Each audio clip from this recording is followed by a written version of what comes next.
Am I visible?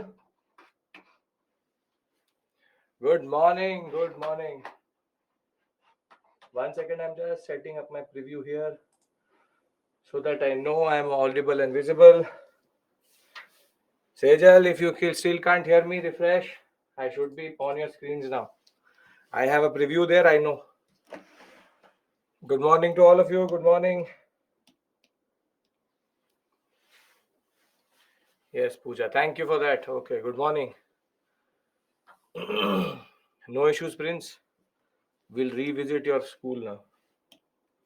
Last time when you did Ancient India. But all that is too low level for UPSC.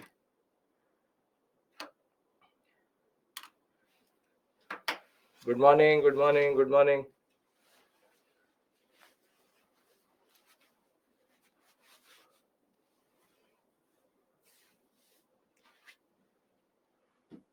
Good morning.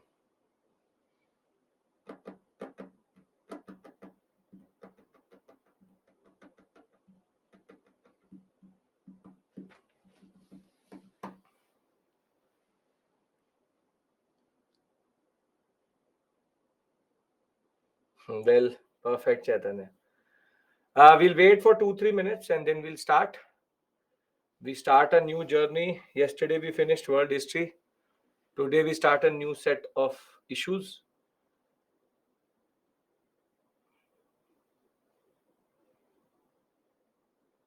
Today we start from basic level of ancient India. Every topic I start with basic only, then I only go up. So it's not that there is basic and then there's advanced. We modulate in that way.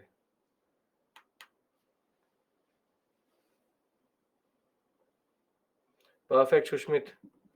If that is the case, perfect.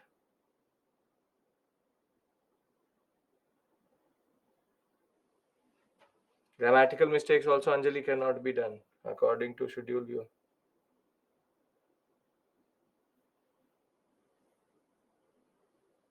Perfect, Sanskar. That is even better. Modern evening batch today evening. Today evening we start modern.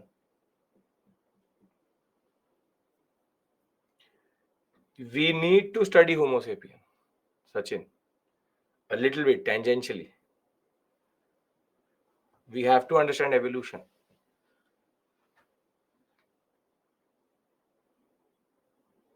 Perfect, Satya Prasad. Perfect. I'll tell you what about R.S. Sharma and all. That's a separate issue altogether. Wait. I'm waiting for everybody to join in. Before we start, I think it's the same batch, but still, some of you have never seen me. Is this anybody's? You've never world history we've done just till yesterday. Anybody who has never seen me doesn't know who I am.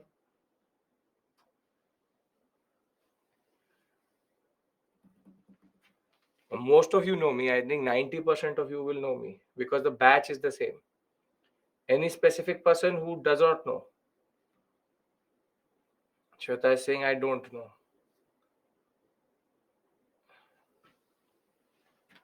Vanshika, I'll check. Let me check my own studio. It should show modern India from today.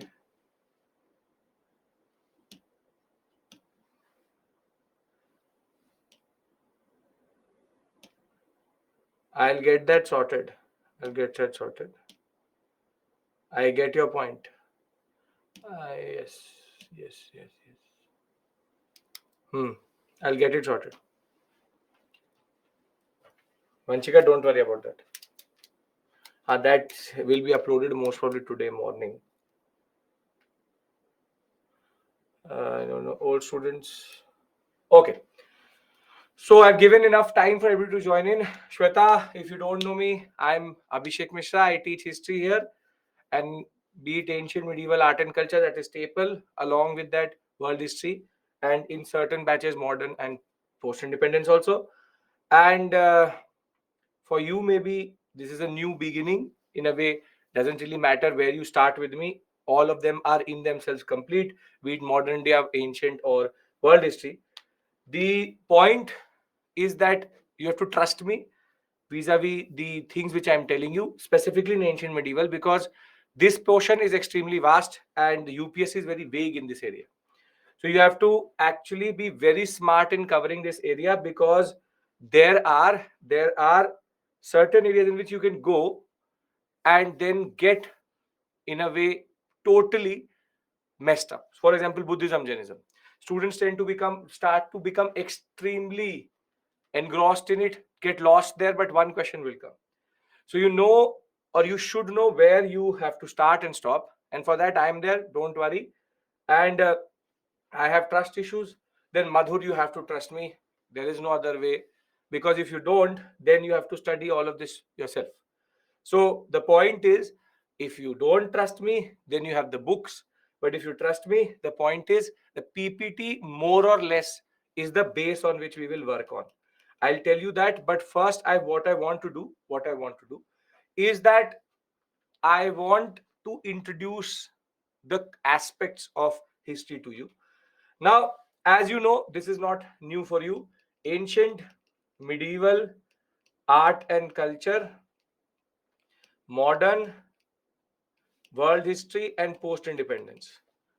We are now starting this set, which is ancient, medieval, art and culture.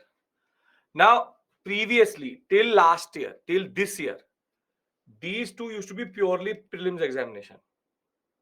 On the other hand, art and culture used to be prelims plus mains, like modern India. And these two used to be only mains. However, if you look at GS paper 1 this year, you will see two questions which should technically not have been there, but were there. One related to Vedic age, the other one related to geographical locations and ancient history. Those questions are something we automatically cover. It's not that you will never cover it with me. But the problem is that the students who are totally oblivious of my advice would have actually found it difficult. So in the prelims examination, this time history was very easy. In the prelims examination, history, out of the 15 questions which came, 16 questions which came, 9 or 10 were very easily manageable. Very easy paper when it comes. Only 2022 is the anomaly, when they became extremely optional level in that regard. 2023 was fine. Both PT and mains, they send a googly to the students to check if you really only watch YouTube videos. Because what happens is, most of the people who call themselves so-called experts will say, leave ancient and medieval, do only art and culture. This is a very, very standard advice which a lot of people do or give to the students who basically want them to commit suicide. They say that don't do this area because what's the point? There will only be 5 to 6 questions. Do art and culture, and that will be enough, because mains and prelims you can cover automatically. But these fools forget one thing, that art and culture is not in thin air, hawa mein nahi hai. You have to understand the art and culture is of ancient and medieval only. When you don't know who are the Pallavas, who are the Cholas, what are the two types of Cholas, who are the Mauryas, what is post-Maurya, what is Gupta, where is the temple, who is Kakatiya, who is Vakataka, then what are you going to do? That is why most of the students, when they look at Nitin Singhania, they literally get a literal type of earth-shaking moment. Because Nitin Singhania makes no sense if you actually have no understanding of art, ancient and medieval. That is why I don't start the other way around. I don't teach you art and culture first. That would be the dumbest thing to do, which is first go ancient and medieval, create the base, and over which we do art and culture. So very simply, what I'm trying to tell you is very simple, straightforward. We start a 24-class journey today. Most of this month and certain parts of next month, it's a long journey. And in that journey, you will have 7 classes of ancient, 7 classes of medieval, and 10 classes of art and culture. The 7 classes of ancient, 7 classes of medieval, and 10 classes of art and culture, these first 14 classes are very critical to making sure that the next 10 are easy to do. So ancient and medieval, for the students who are utilitarians and who need to know how many questions come out of this area, 5 to 10 questions are coming. And this time the easiest questions were from the ancient and medieval only. Then you have art and culture, which in itself also has a set of questions from 5 to 9. But we mostly take it from 3 to 6. 3 to 6. So the questions which I am going to discuss through previous questions or ancient medieval art and culture, together this new set or module basically constitutes close to 10 to 12 questions, which is very critical for your examination. And over and above that, in the GS paper 1, you will get 3 to 5 questions out of art and culture. But now if we look at it, it basically adds ancient medieval it also. We don't need to change our strategy. The way I teach you, you can answer any mains questions also, but this is PT oriented and will be remain PT oriented. But now one thing is very clear. I always used to say that when we are doing art and ancient and medieval, we should not be extremely factual. There's a lot to understand, and I will show you that history is not factual, it's logical. And if you've done world history with me, you would know how we go about it. The point is, ancient medieval theoretical knowledge, if you have, you can answer any question. For anybody who's giving, for example, Indian Forest Service, ancient medieval is actually in mains also. So what the UPSC actually did was they brought in this Indian Forest Service type question. But don't worry, I will make sure this is the area which most of the students don't want to touch. But I will make sure that you are extremely comfortable with this area and you understand it in the right way also. Thereafter, I will please ask you to remove the people from your life who say ancient medieval are not worth it, because art and culture cannot be understood without ancient medieval. Please be totally what we call as totally clear about this. It is suicide. And the point is, I'll give you a very simple analogy of this. It is like understanding the history of India without understanding modern India, which is that you don't understand or you understand the history of our constitution without understanding the Indian national movement, which is that if you don't understand how we got it, then what's the point of understanding what happened after it? The same way, art and culture is extremely grounded in ancient and medieval. If you understand ancient medieval, art and culture automatically becomes easy and Nitin Singhania starts to make sense. So I'm giving you this advice very straightforward. Do not have to get caught up in these lies. Second, when I talk about ancient medieval, when I'm teaching you ancient medieval, see, the UPSC has been very vague. It has been extremely vague. As always, it has just written history of India. Now, history of India means that it can be anything. They've not given me a starting point. They've not given me an end point. So now it is on you and me to decide where we start and where basically, I know where the end point is, but the starting point is not given to me. Based on the questions and based on the pattern, I know where to start, but that is also in a way problematic because we start in anthropology in a way. I'll tell you. But it is interesting that sense. That way, it's actually very interesting. But when it comes to the prelim syllabus, UPSC is being UPSC, which is very vague. History of India is what is actually written. Now, with regards to the level, if you have endured world history with me, Tulsi and Prince, if you've actually done world history with me first, then ancient medieval level should not be a problem for you. Because world history is much more difficult than ancient medieval. And if that is something which you understood, then this should not be a problem. Over and above that, I will modulate in level also. At certain points, I'll be teaching you very basic NCERT level, but I'll increase the level to optional, then to academic, then bring you down. So that you leave to me. I will just say you have inhibitions, you have fears, keep them aside.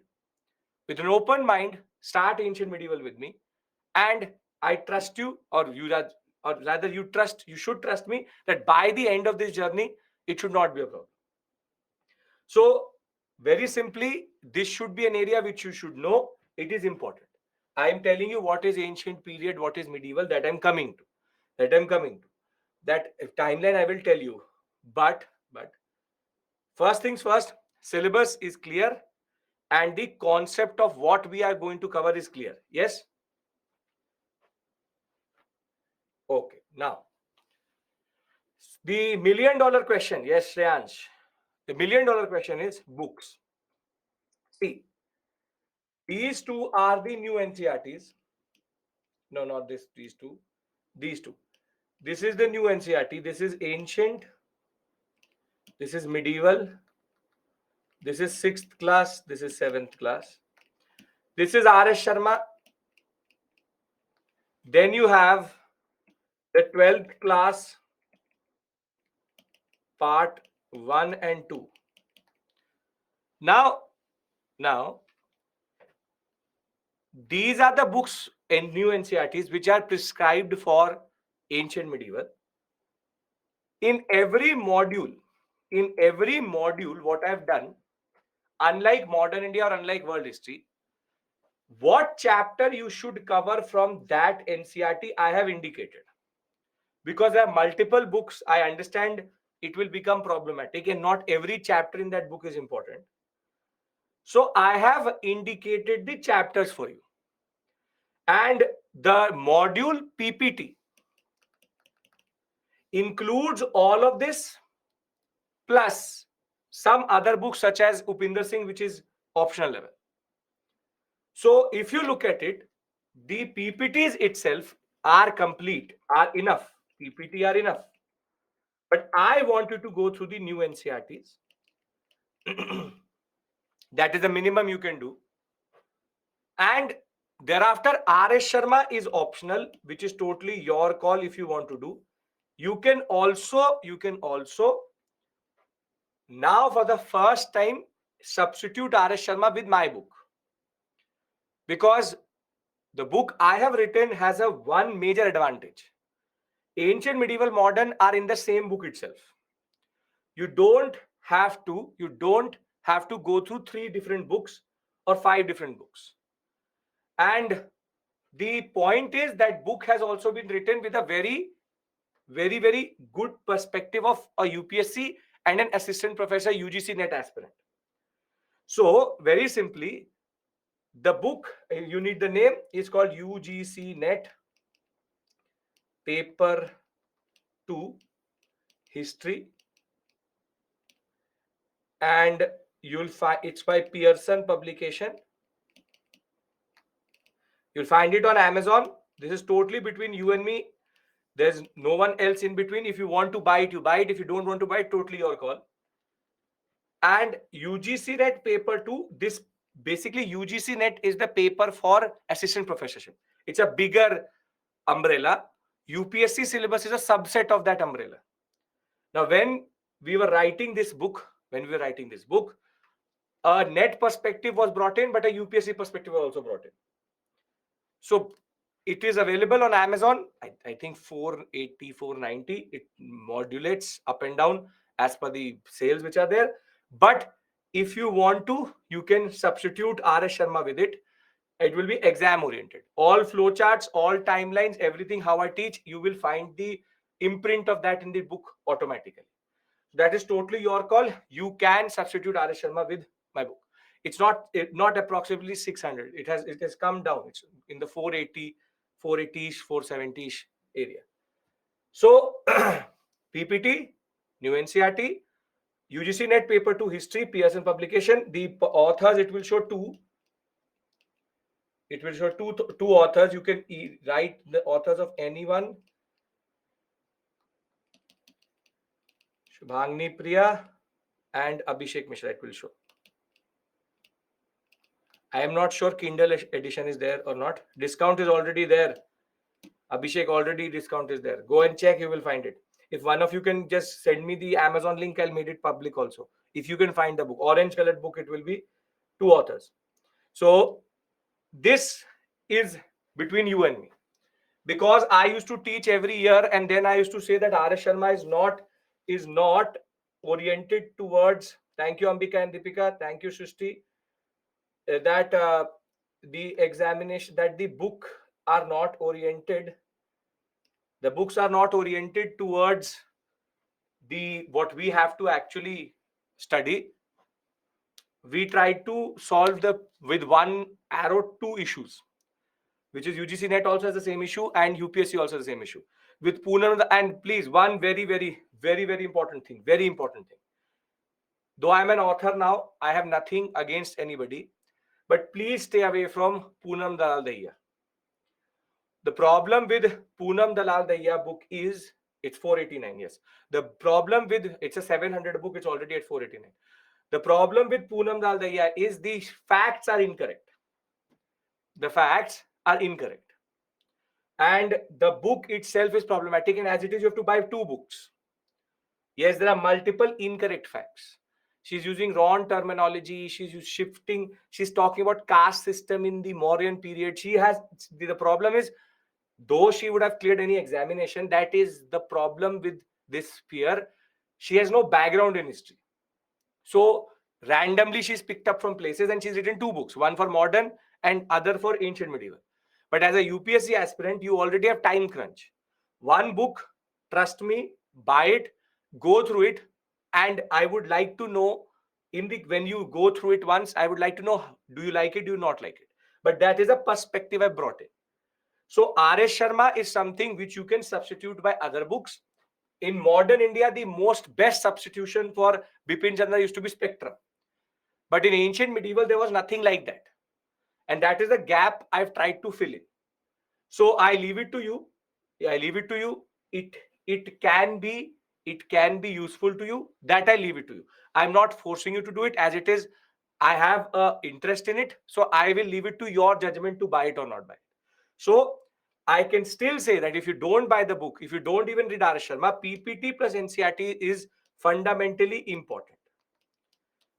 Are we clear with regards to the books? Is it covering modern India also? Yes. I will say the same thing in the evening also. Yes, this book will help you in modern India also. That is the point, that one book you buy, it helps you in all three spheres. Okay. Is there need to cover the full book? Obviously. Ancient, medieval, modern you cover. See, the questions and the previous year questions, the mocks in that book is not of any purpose to you because they're net oriented. But the chapters obviously are very UPSC-ish. So you will find it useful, very to the point. I've tried to write in a different perspective, not descriptive, but very what we call as efficient way. So a new pedagogical approach in which we try to not give you everything, but what is more important, having gone through 8 to 9 books, you condense it and make it one book. That's the basic point. How many pages is that book, sir? 616. But the point is not that. Out of the 616, there are questions, there are mocks, there are previous years. You can remove that. It will come up to close to 300, 400 pages. That's it. Okay. For art and culture, I am in the process of writing. I am going to give you an alternative to Nitin Singhania very soon. But as of right now, let's wait on that. Yes, ancient medieval is prelims oriented. Now, if we are clear about the books, if we are clear about the syllabus, if we are clear about the purpose, then can we move to what we have to discuss today? Are we on the same page? For anybody who is new, as it is, the book name is this. I've already pushed it in the group. The UGC NET Paper 2 History, Amazon, Pearson publication. Now, when we talk about ancient medieval, I want everybody to be on board here. 7, 7, 10. Are we all on the same page? Come on. We have discussed the syllabus. We've discussed the purpose. We've discussed the books. PPT plus NCERT is more than enough. Any other book you can substitute as a third major important book. Okay. Now, yes, sure, Sudha, you can use that. That is the way it is, Sneha. Okay.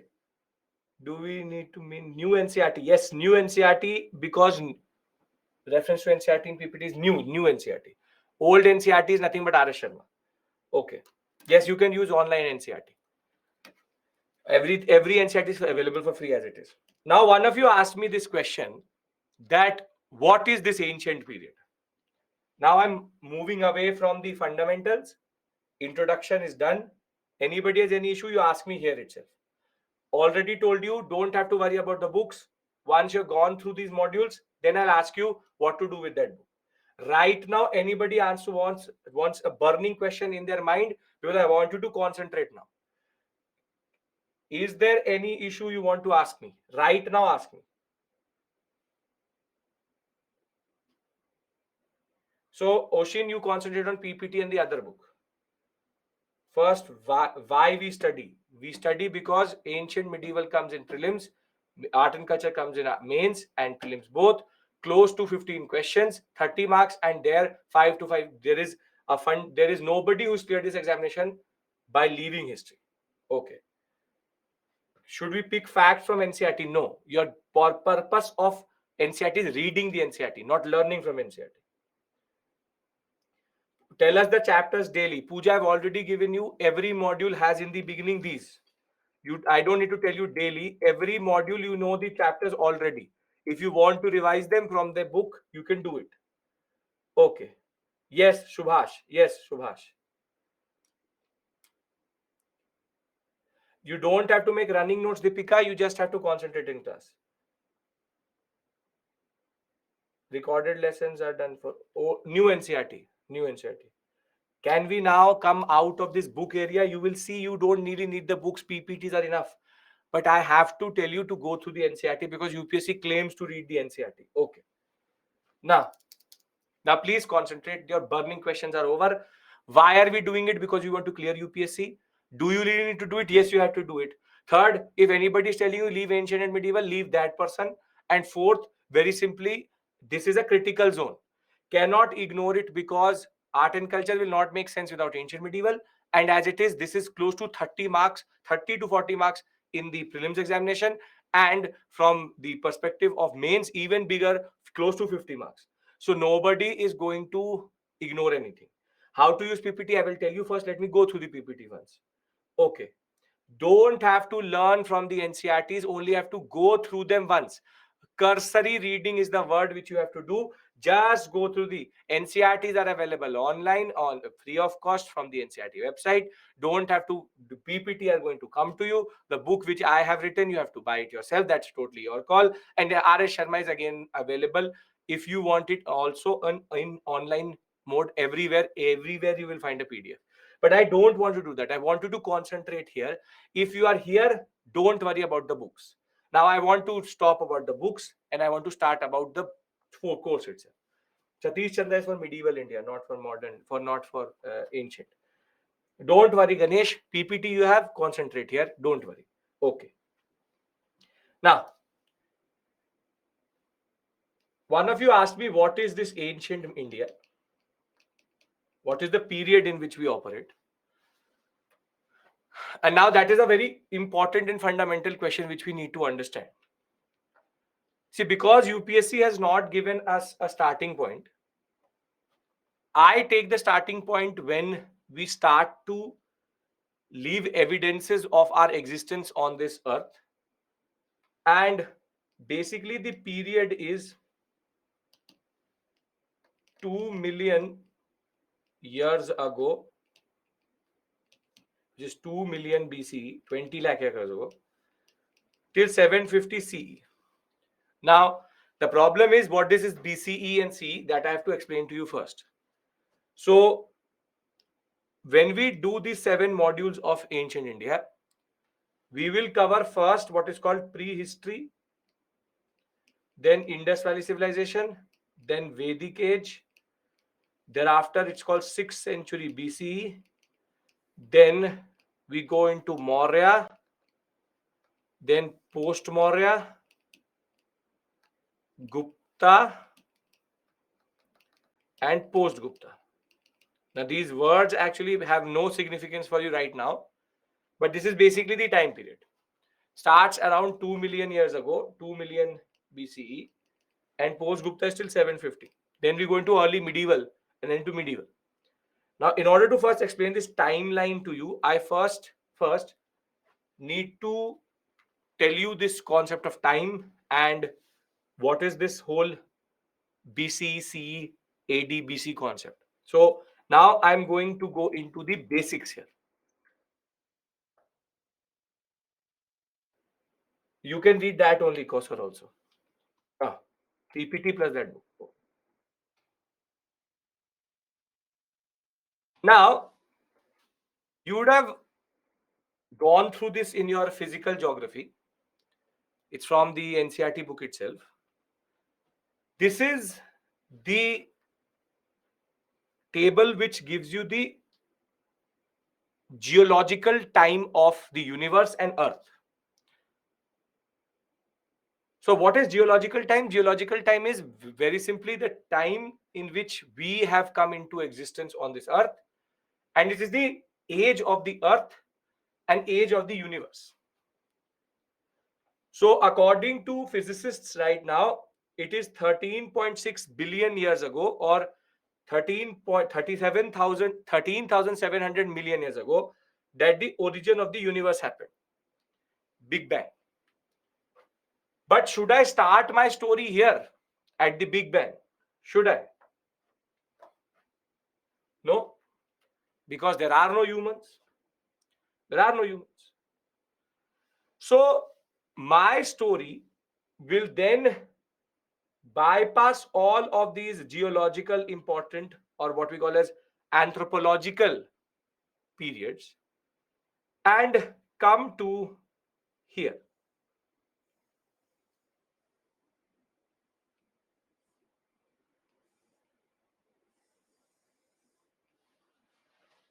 Which is when the early humans appear.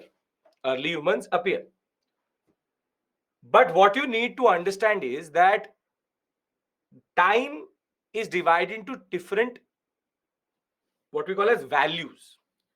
So you have, for example, when you discuss any form of length, you have millimeter, centimeter, meter, kilometer. This is how you divide length of something. Same way you divide time also. So you have eon, era, period, epoch, age. Think of it like this, that this is basically kilometer, this is meter, this is centimeter, this is millimeter, and this is nanometer. That the biggest unit which we have of time is eons. Eons are billions of years together. Then you have several 100 million years, which is era. Thereafter, you have tens and several hundred years of million years, which is period. But the word which is important for me is epoch. 10 of million, meaning 10 million, 20 million, 30 million. When you have 10 million, 20 million, 30 million, it is called an epoch. The smallest unit is 1 million year, which is age. The word epoch I'm going to use with you, and that you need to remember. Now, UPSC still has left a lot of deciding where to start on me. So now I need to explain to you what is this concept of time and why am I starting with the early humans and what is the point of starting there. Now, first things first, I've done this exercise with you previously also. What is the significance of these words? These refer to geological time units. So the same way you have measurement units for kilometer, liter, milliliter, same way. So it's basically a unit of time. That way. So we take time in years, but when it comes to the age of the Earth, you can't count in years because it would be a very small unit. So we count in the very big millions of years concept, and I'll tell you why also. Don't worry about that. Now we've gone through this process, but I want to do it again. It's 6:36. 6:36 in the morning. Is it written anywhere that it is 6:36? We've gone through this in Industrial Revolution also. No. The concept is there is no Akashvani, there is no natural impulse or natural input of time. Time is a man-made concept. Time is a man-made concept. And the most important factor in time is consensus. If all of you and you and me say that it is 6 in the morning right now, and we all agree then it is agreed that it is 6. If whole of India is ready to agree, it's agreed. And you see how time is so man-made that we have time zones. I could be standing here at 6:35 or 6:30, but a person in London will say, no, it is 1 a.m. or 1 in the morning. And a person in America will say, no, it is not even that. It is 5 in the evening. So if time was such a big constant and time was so given, then why would we have the same earth having different times? And it is about the people consenting. We are at what we call as IST, Indian Standard Time. The GMT people will have a different understanding. The Eastern US coast will have a different type of time. So the constant is the sun, but the sun is giving you geological time, dawn and dusk, but it is not giving you specific times. Now, why am I saying that time is a man-made concept? Because till this point, I've only told you that it was a product of the Industrial Revolution, what we see right now, this 6/11/2023. But the Industrial Revolution picked up on something which was already there, and it was a Christian understanding of time. See, the whole of history as we know it, there was a saint called Gregory. He's a Christian saint. And he was also grappling with the issues of sun-based time, and there were multiple attempts in working out a certain sense of time. So what Saint Gregory did was, he said that I divide time like this. 0 is the birth of Jesus Christ, which is Lord and Savior, and anything which happened before him is called before Christ, and anything which after his birth is called Anno Domino, which means in the year of the Lord. Basically, when Lord and Savior was here. And it is from here you get this concept BC and AD.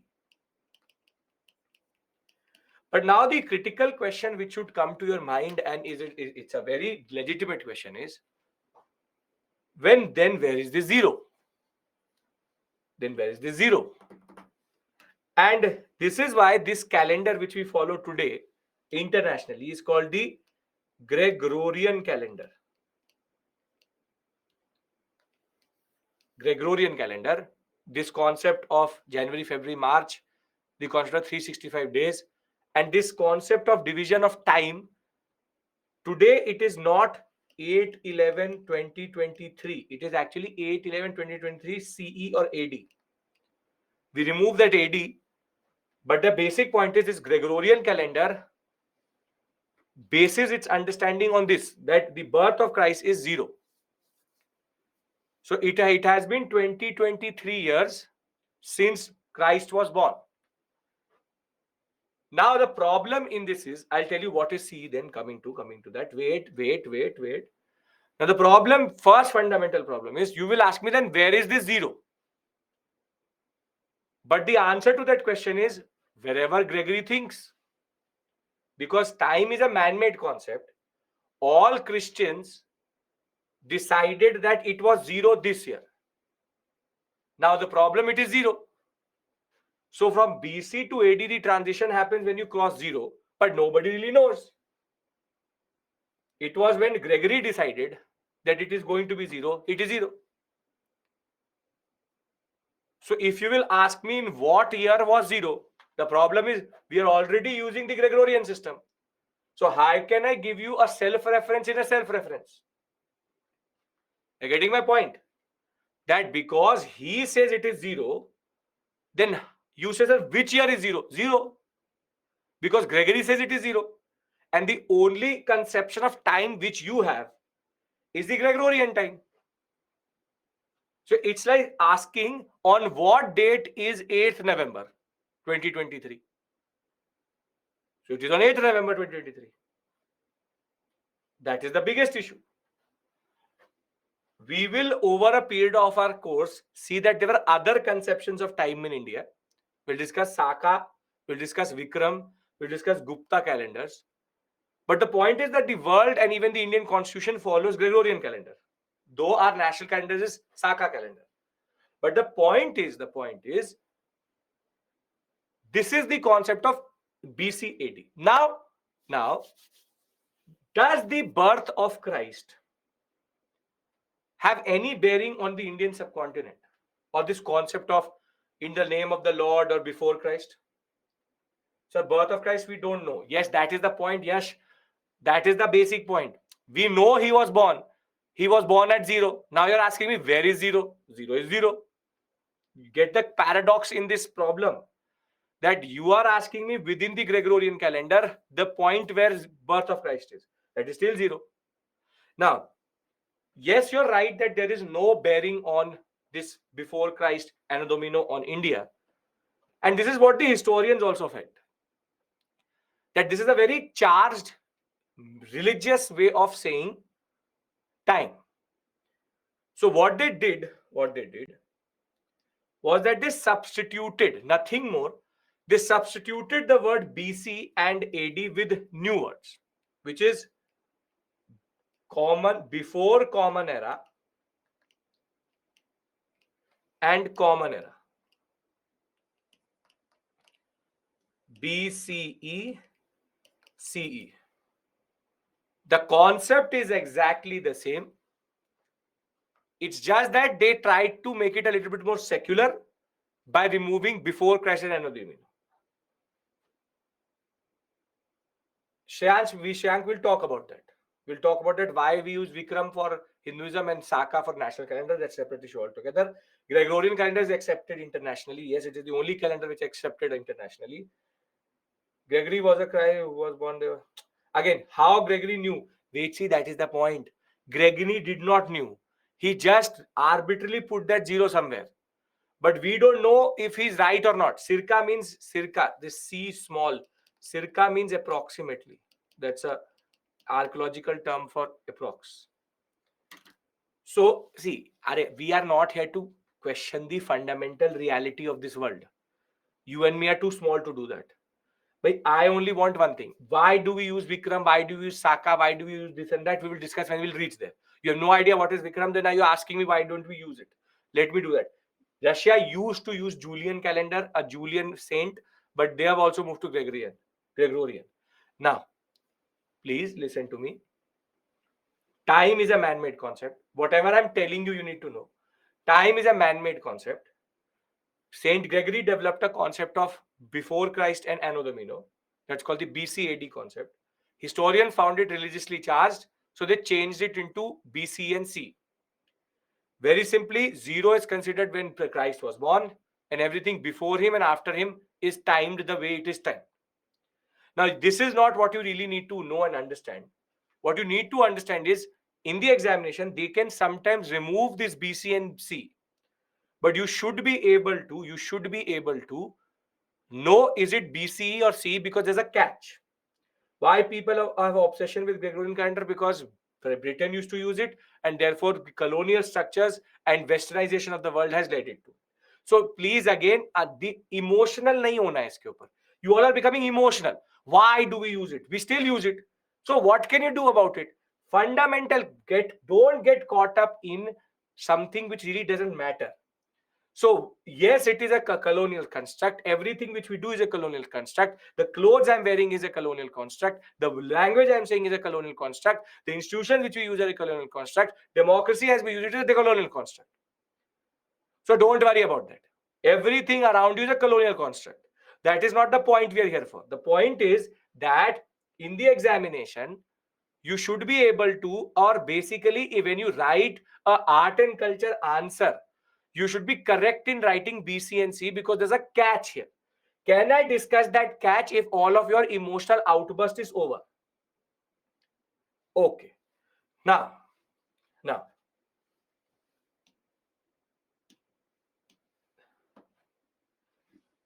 See, what is more important to you and me is how they place this whole concept of BC and C. And if 0 is here, BCE and CE is here, it basically works like a number line. It basically works like a number line. Here it is like negative, and here it is like positive. Why am I saying it? Because a lot of students, when they see a mains question, when they see a prelims question, they can't understand one thing. Why is that it is written like this? Or it is written like this. This makes no sense because the bigger value is first and the smaller value is afterwards. And the reason is these are dates in BCE. In BCE, the more closer you are to 0, the bigger that value is. How? -3 is a bigger value or -1? The scientists and engineers in the class. -1. So that ways, what happens is that 2000 BCE and 1000 BCE, which is the closest to us? Which is the closest to us? 1000. Because it is somewhere here and this is somewhere here. And if I write 300 to 500, then we are in CE. Then we are in CE. Yes, you can interchangeably use BC and C. That everybody does. You can write BC also here. But I tend to not do it because we have nothing to do with Christ. So 300 to 500, what I mean to say is there's a thumb rule. The thumb rule is higher, lower, it will be BC. Lower, higher, it will be CE. One more thing, tell me one thing. If I'm at 1500 BCE and if I'm at 1500 CE, how many years are in between these two? How many years are in between these two? Very good. 3000. Basically, I came from 1500 till 0, that is 1500 years. And then from 0, I went to 1500 years. So I add both of them. Now, basically, today, as we are today, we are 2023 years away from that 0. And if you can remember this thumb rule, you will never ever write the wrong dates in the examination. Because this is something which everybody should know, which is the concept that if you have, for example, 10,000 to 5,000, this has to be BC. And if it is 100 to 200, it has to be CE. This is a very important concept you need to understand. Anybody has any issue here? No? Now one of you asked me, then what is the timeline of history? I'll give you a very simple snapshot of it. See, sir, in common era, concept of 0 is the same. Yes. Everything is same. Naam change kar diya. That's it. Why do we say 1 year ahead then? Who said that it is 1 year ahead? I don't do that. That number line thing, +1, I don't care about it. It's not a CSAT question. We don't do that. We say if you are in 1500s, you call it 16th century. That is 1 plus. I don't know where you are adding that +1. Not a maths problem. Okay. What do you mean by 500 to 300 BC? That you are 500 years away from 0 to 300 years away from 0. That is the point. That is a period of 200 years before the birth of Christ. I'll give you some. Again, don't go into the Christ thing, Chile. Some places we see after Christ. What I'll tell you. See, the problem is you remove that Christ from your mind and you just listen to this. See, Indian history, if I have to give you the timeline, you will understand it like this. 2 million BCE to 10,000, then 10,000. I'm giving you basically what we have to cover in ancient India, but now with dates. And you will then realize how this time is divided.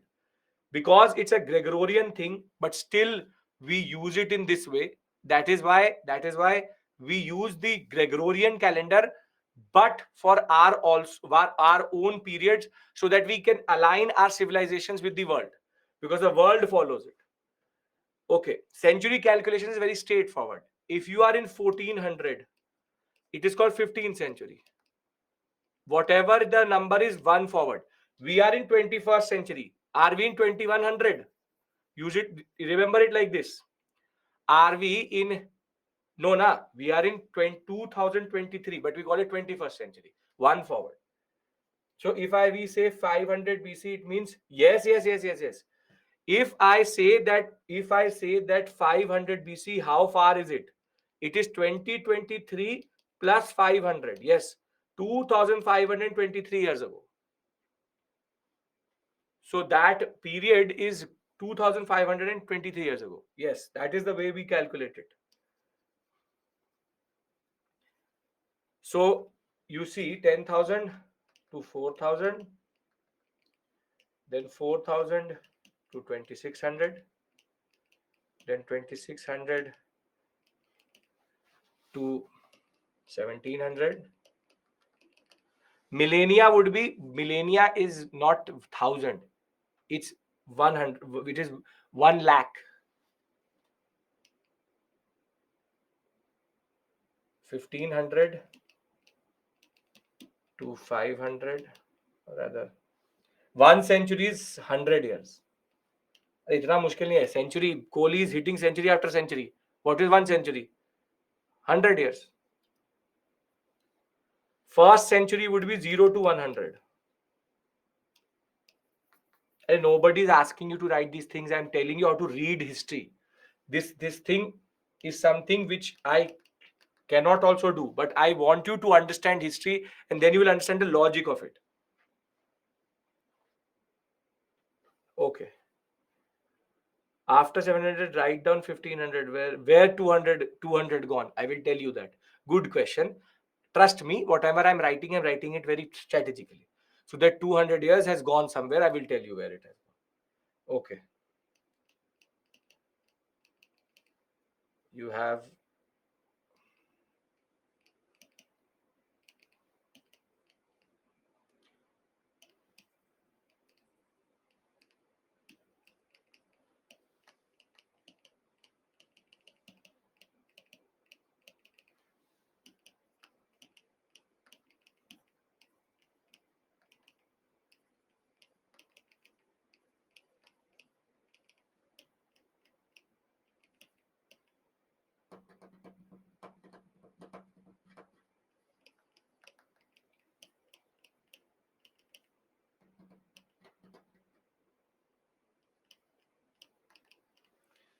see, this is called Paleolithic. This is called Mesolithic. This is called Neolithic. This is Indus Valley Civilization. This is Vedic Age. And this is called 6th century BCE or Mahajanpadas. This is the period of the Mauryas. Thereafter, this, you see, in Indian history, the transition between BCE and CE happens when we move away from the Mauryan period. So this is called post-Maurya. And this is basically the year of Kushanas. So from Shakas to Kushanas, the transition is where we transition from the what we call as BC to CE. Thereafter, this is again Kushana, Satvahana. This is Gupta and Vakataka, and this is post-Gupta. This is basically what we have to cover. This is what we have to cover. How centuries are... Again, you all are getting... How centuries are calculated, what century is 100, wherever it is calculated. The point is that 5th century CE and 5th century BC is more or less the same thing. The difference is how you write it. 5th century CE, 5th century BCE would be 500 to 400. And rather not 400 to 500. Yes, 500 to 400 only. And this would be 500 to 600. That is the difference. Because it's the reverse, that is why. But doesn't really matter. You don't have to get column. Chola, Pallavas, all are post-Gupta. So very simply, please understand this point. It's not called, it's a name. It's called 6th century BC. It's a name, though it starts in 500 only. The point I'm trying to argue here is, please don't complicate something which is not complicated. Please don't do that. So very simply, what I'm trying to argue is, this is how our history is divided. BCE to C. Transition comes between BC and C like this. What is the concept of BCC is lower, higher, and I don't care if century, millennium makes sense to you or not. Because what you're doing is you're complicating something which is not complicated. Century is always calculated one forward, but it will become one reverse when it is in BC, because BC works like that. But I am not asking you to do that. So concentrate on what I'm telling you, because this is literally BA honors level I'm teaching you. I could have done without it, but I'm telling you because this is something critical for the examination. Indus Valley Civilization. I've not taught you anything. I'm just giving you a taste of it. One of you asked me, what is ancient India? This is ancient India. And this is how we divide time. It is Kushanas, Satavahanas, Gupta, post-Gupta. So are we clear with regards to the concept that what is BCC, higher, lower, BCC, calculation and syllabus, and what we've done till this point? I've not taught you 1 ounce of anything. What I want you to understand is very simple, straightforward, that this is how we are, because students never understand what is BCAD. This is all an arbitrary concept. If you are actually clear about it, all of this is made up. All of this is made up. Were they actually in that period? Nobody knows. But this is how the historians divide it. This is how Gregory divided it. That is under Gregorian calendar, we do it like this. That is the simple point. Where is it? Is it there or not? These are fundamental questions which question the Gregorian calendar, but calendar is calendar, we follow it. So can we now start our syllabus if we understand what is the concept of time? In the examination, in Nitin Singhania, next time when you read Nitin Singhania, notice the dates. Notice the dates. And why am I telling you this? That 200 years is called Aryan migration. I will tell you that. Don't problem solve something which is not a problem. I will tell you that. So that period, this gap which you see here is the alleged Aryan migration. So there is no history for that period, because history is written by sources, which I am coming to.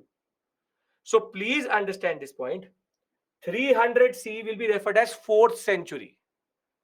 300 CR, the point is 300 will be called 3rd century only. 301 to 399 will be 4th century. Then 400, then 401, it's like that. But doesn't really matter, you take it. 300 CE is 4th century. And 300 BCE is also 4th century. Acceptable? 1 plus is century. Anybody has any issue in that? Now that century is gone. We don't know even who was Aryan. Anjali, let me tell you that. Don't tell me who are the Aryans. There is a lot of evidence who are Aryans. So don't move. See, I want patience from you. First, all of you said in the first 10 minutes, we don't know history. And now you're telling me history. These are two very contradictory things. So I told you, remove your preconceived notions and your understanding, because most probably it would be based in school level history. School level history is mostly, all of it is just an eyewash. It's just simplified history so that a 6th or 7th class student can understand. That's the only thing. Yes, we are. That is why Vanshika in 21st century. 21st century, 2023. Yes, 21st century. You all are born in 21st century. Okay. Hitler insisted we are Aryans. Kishan, were you there with me in world history? You first tell me this. Were you there with me in world history? Kishan? Yes or no? Then didn't I tell you that Aryan concept was distorted by Hitler to create it a racial concept? Again, you're telling me that Hitler said it is racial. Wait, yaar. Come on. Wait. Now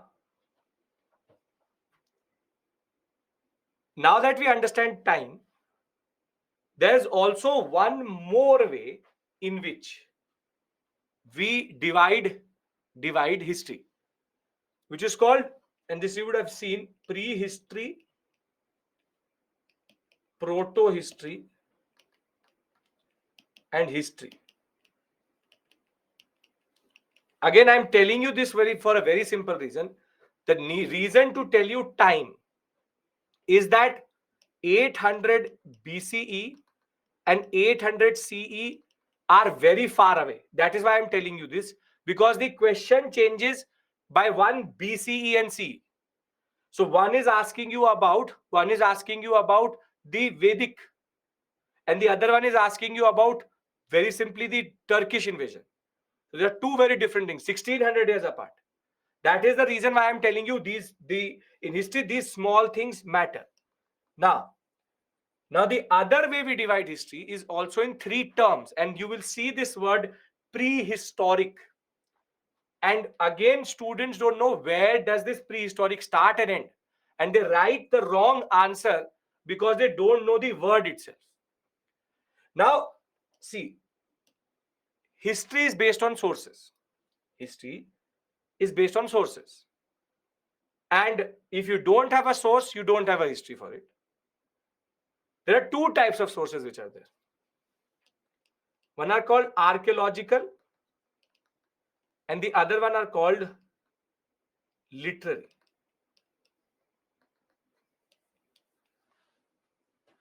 Archaeological sources are material sources. For example, monuments, sites, artifacts. If today this building collapses with this vacuum, with this pen, with this bottle, and after 10,000 years, somebody excavates this area and they find this vacuum, this pen, and my bones, and this what we call as a pen, these are called archaeological facts. These are called archaeological evidences, artifacts. They are the material remain of the past. Material means have physical form. There are 2 more types of archaeological sources, which we'll discuss in art and culture also. One are called coins, and the other one is called inscriptions. But for the inscriptions to exist, there's a precondition. Coins are nothing but called numismatics, and this is called epigraphy. Epigraphy. Numismatics is the study of coins. Epigraphy is the study of inscriptions.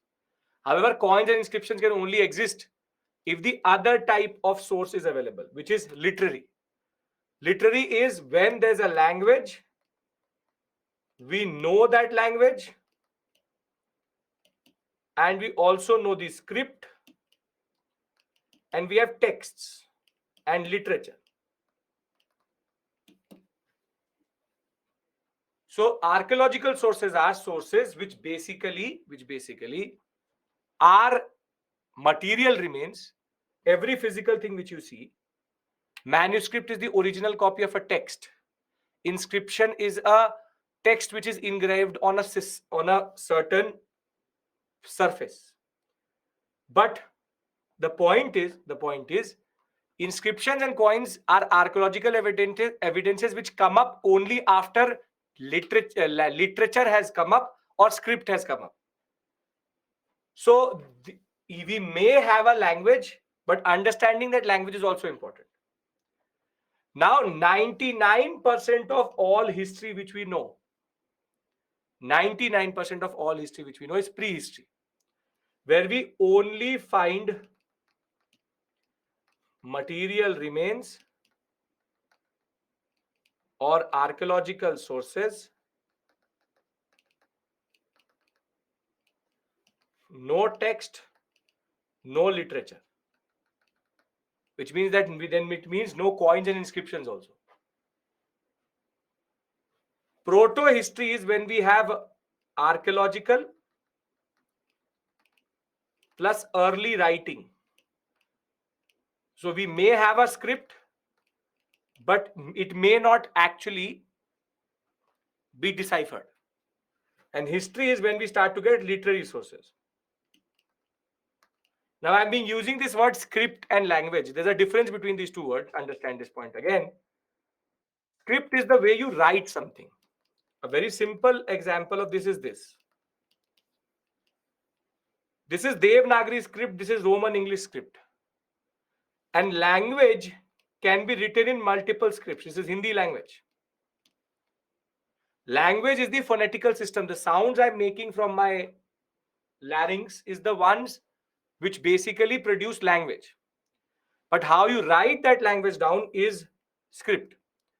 So one language can be written in multiple scripts, and a single script can be used to write multiple languages.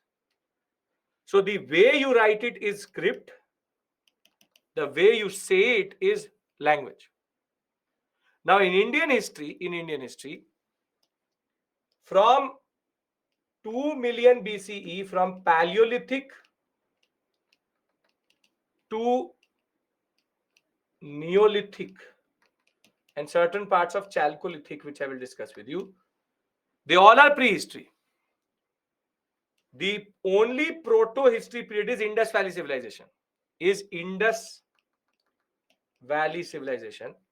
Because we have a script, but we've not been able to decipher it. We don't know what they said. And from Vedic period onwards, when you start to get the Rig Veda, the Yajur Veda, the Sam Veda, and Athar Veda, we go into what is called the early historical period or history period.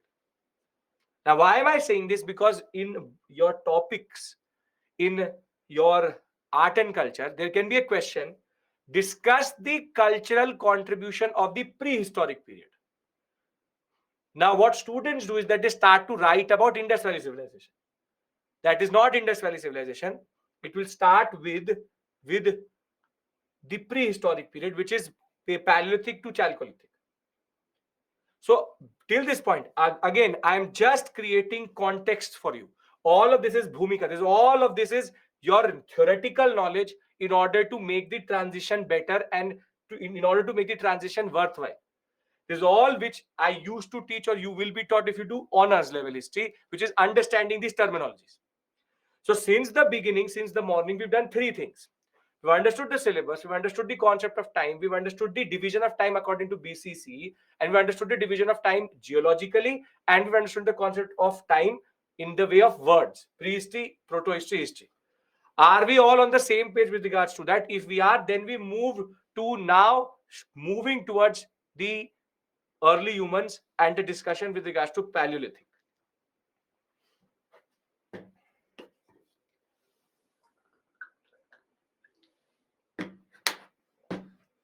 Yes. Okay. Everybody needs to say yes. It's the morning. Akula, other types of calendar, I will tell you when we will reach there. Post-Mauryan calendars make sense when we do post-Mauryan.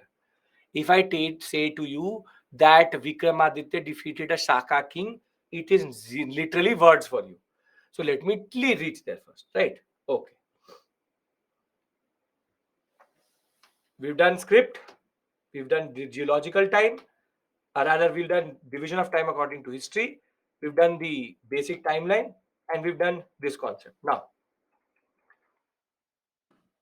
Now I'm starting the division, or we starting basically Paleolithic.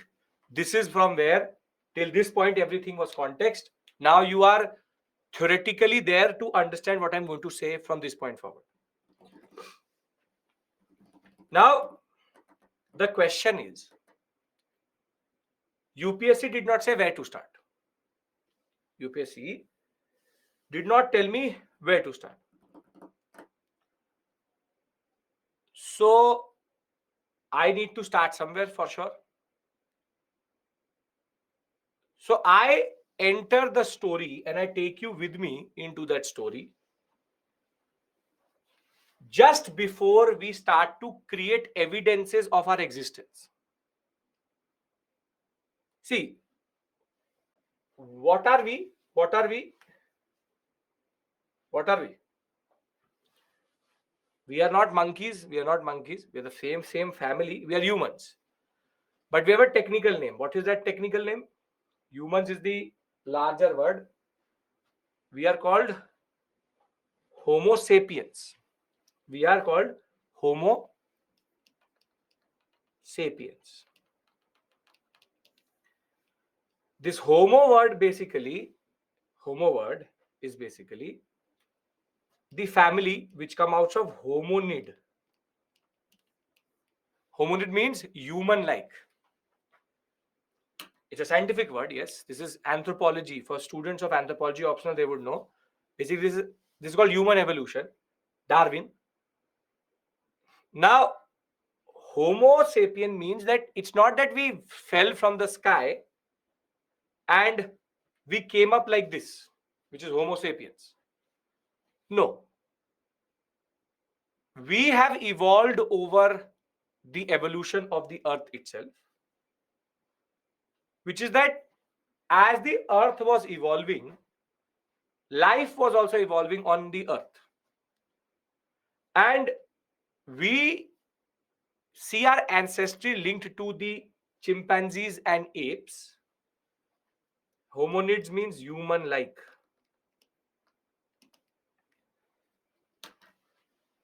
We link ourselves with the apes and chimpanzees.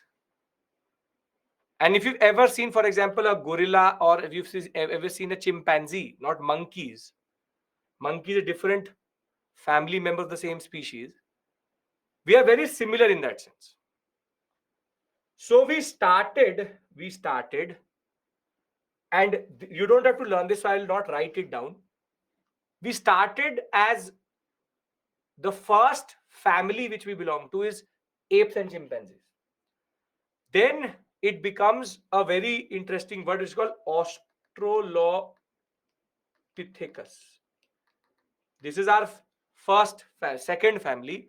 From ape and chimpanzees, we become Australopithecus. Don't have to remember this. Australopithecus, there are multiple types. Ghari, Afarensis. And it is the Australopithecus which then evolves into the first human species, which is called Homo habilis.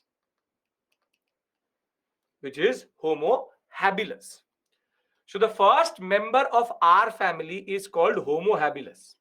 We are Homo sapien. First member of our family came out of Afarensis, which is the Australopithecus afarensis. He evolved. There's a controversy. It's Afarensis or Ghari, but it is Australopithecus family that becomes Homo family. So we are branching out. We are ape, chimpanzee, and then we become Australopithecus, and then we branch out of Australopithecus to become Homo. So understand this point, that we are branching out. And this branching out is basically how evolution happens. So from the apes and chimpanzee, you get modern apes also, modern chimpanzee also, Australopithecus, that becomes extinct after a point. Homo then branches out. You have Homo habilis, then you have Homo erectus, and then you have from Homo erectus, Homo sapien. This is how evolution works. So our first member of this family is called Homo habilis. The name itself is indicative of its most important feature.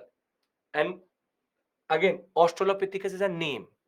Shoaib, your name is named Shoaib, so it's Australopithecus. Please, these are questions which are technical, anthropological, but this is what is it is. It's a name. Australopithecus is the name which is given. So Australopithecus family leads to the Homo family. Leads to the Homo family. Now, I don't care about Australopithecus. I've never cared for them. I care about our own family, which is Homo. Now, Homo means, as I said, what Homo denotes. Listen to me, Sachin. I've just indicated it here. Homo means hominid, which is human-like. But doesn't matter. This is out of syllabus. When it will come into syllabus, I will tell you. So, Homo habilis had a very important feature. Though he did not stand straight and still had what is called a curved, what we call as a spinal cord, and it used to walk on both its legs and its hands, how gorillas walk, which is they put their fists on the ground and they walk like that. But the Homo habilis had very important feature, which is it had thumbs. It has thumbs. The word habilis comes from the word handyman. Basically, the thumb which you see here, this was never divided previously. Australopithecus used to have thumbs like this, in which the thumb used to be, this bone used to be not separate, but part of your hand itself.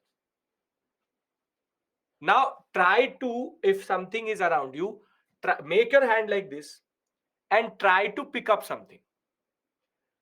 Try to pick up something. If I try to pick up something like this, I won't be. Even if that I'm picking up like this and then give it to my hand. If I try to pick it up, it will be extremely difficult. So dexterity and grip only comes when you have a thumb.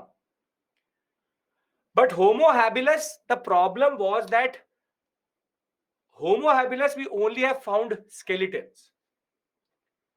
So it is very hard to study Homo habilis. I'm trying to come to a point to tell you, and I'll tell you the purpose already. We study Paleolithic, Mesolithic, and Neolithic. The word itself means stone tools. Early stone tools or old stone tools, Paleolithic, middle to stone era, and new stone era or stone age. Old, middle, new. But why is that we study tools? Because tools are a very important and the only way we can understand our early history. So Homo habilis did not leave too much things for us to analyze, only except for its skeletons. But over a period of time, Homo habilis developed a very important change, and that was to have an S-shaped spinal cord, and that made it Homo erectus. Homo erectus. For the first time, we became bipedal, which is using the fluid in our ears, we were able to balance ourselves on two legs. And by standing on two legs, what do you free up? By standing on two legs, what do you free up? Hands. And when you start to free up your hands, now you can do things. So you are standing on S-shaped. You have a S-shaped spinal cord. So Homo erectus is a major breakthrough. And it is from here, this point, that our history starts. Because Homo erectus started to develop tools. Tools basically are rocks which were manipulated to create certain, what we call as tools or certain devices which could be used to assist them in hunting or gathering. But the problem with Homo erectus was that its size of brain was a little bit small. And what differentiates you and me and from a Homo erectus, which is the next is Homo sapien, is basically called cranial capacity.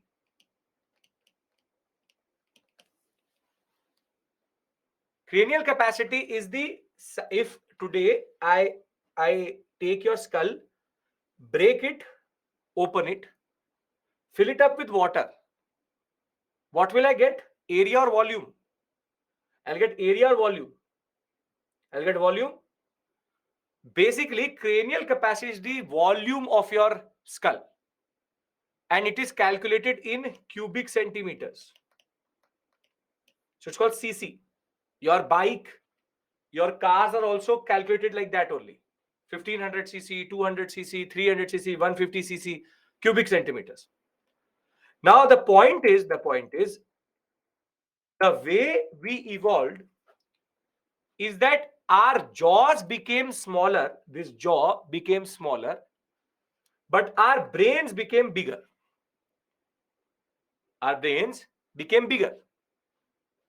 So you can see that if I look at a gorilla, or if I look at this point, which is from where we start to evolve, the jaws are very big, but the brain is very small. And what differentiates us from Australopithecus is also this, which is brain size is very small, jaws are big. But as you move towards Homo sapiens, from Homo erectus and Homo habilis, Neanderthal is also Homo Neanderthal. You see here, Homo Neanderthal. The point is, our brain size is changing. Now, what is the size of your khopadi? It is 1400 to 1450 cc. If I break your head right now, it will come in between this only. 1450 cc. And Homo erectus used to be close to 1200 cc. And habilis used to be close to 800 to 900 cc. Yes, 1.4 liters. Now, the question which you say sometimes, ki, sir, do I have a small brain? Mera dimag chota hai? Nahi. Everybody has the same brain. And when your parents or your relatives say to you that you have a small brain, tell them, no, I am a Homo sapien. I have 1.4 liters, 1400 cc. So that can't be. Now, the question is why? Why am I linking cc with our evolution? And the reason is there is a relationship between cognitive ability is directly proportional to cranial capacity.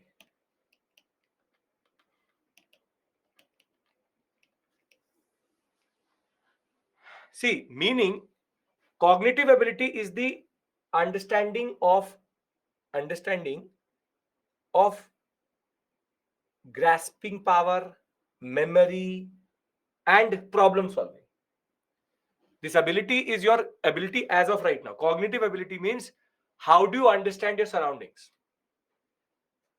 So Homo habilis, because he had a small brain, had the hands, but did not know how to use them because cognitive ability was very low.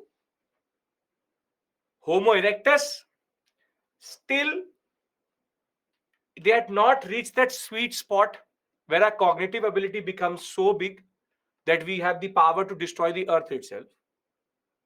And the sweet spot for humans vis-a-vis their size is this 1450 cc. As soon as we reach 1450 cc, cognitive ability, which is grasping power, the power to problem solve, the understanding of memory, the way we can actually make tools, it becomes extremely high. However, if you go a little bit over, then it makes no sense. It will again make you a little bit cognitively lower. Now you imagine that it is this 1450 cc that gave us the power to do the Industrial Revolution. And the fact of the matter is, brain size is important vis-a-vis size. If brain size was the indicator, then elephants are the biggest brain, or whales have the biggest brains. but they are not like humans. The fact is, there is in nature, in natural selection, 1400-1450 cc was considered to be the size at which the humans were smart enough to manipulate their environment. So it's the optimal level. It is the right, according to our physiology. If you go over and under, it mostly starts to mess up your cognitive ability. Cognitive ability is people who have low cognitive ability still have, yes. Oshin, don't link IQ with cognitive ability. People who have same, everybody in this earth except for certain people who may have birth conditions, everybody who has been born normally will have the same exact cranial capacity. Everybody has the same brain. It's how you use it, it matters. So it's like everybody has the same cranial capacity. Everybody has the same brain development also. It's about how IQ is a separate issue altogether that is linked to your socio-economic condition, your education and everything like that. The simple point which I'm trying to argue here is cranial capacity is important to understand humans. And why do we actually study cranial capacity? The reason is very simple. Cranial capacity is equal to cognitive ability, and cognitive ability is shown by humans in tool making. Now do you get it why we divide it as old Stone Age, middle Stone Age,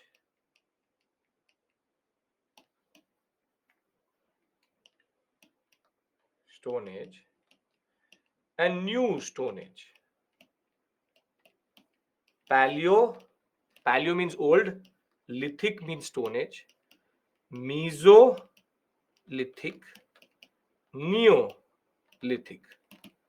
Because throughout this period, the humans, specifically between old Stone Age and middle Stone Age, humans are showing better and better cognitive ability, which is represented in tool technology. So my study from Paleolithic to Neolithic is a study of humans, which is basically history, vis-a-vis understanding tools. In the dearth of not having any form of other source, the only source to understand humans in the initial phase is to understand their tools. So if as one of you said, Oshin said, if the ability to see how smart you are is based on who cleared UPSC, for example, or who cleared 12th board examination, then the reverse logic will also be true. If you have cleared 12th examination, means that you have a certain IQ. So we are using that reverse concept on humans, that if there are tools and tools are changing, this means that this shows a certain evolution in humans itself. So our window into this period, which is basically between 2 million BCE to 4000 BC, or rather 2600 BC, this 20 lakh years, close to 20 lakh years, we study through tools, because tools give us evidences along with other archaeological evidences of human evolution. And therefore understanding humans through their bones, their tools, is the study of Stone Ages. This is basically, if you've never read anthropology, this is called physical anthropology, which is the study of humans. Are we clear with regards to what I'm trying to do here? I could have easily said, okay, first theme is Paleolithic. Paleolithic means old Stone Age. In old Stone Age, we study tool technology. Tool technology was screwed in the upper, lower, and lower. No, I didn't do that. Rather, I'm trying to bring you to the logic of why do we study tool. So we are able to understand human evolution through tools because tools are a very important indicator of cognitive ability, and cognitive ability is an indicator of cranial capacity, and cranial capacity is an indicator of human evolution. So in a way, we've linked all these three things together. Now, do you tell me that is history all of facts? Have I told you any fact in the past 1.5 hours? This is all scientific, logical understanding. Whatever we do in history has a purpose.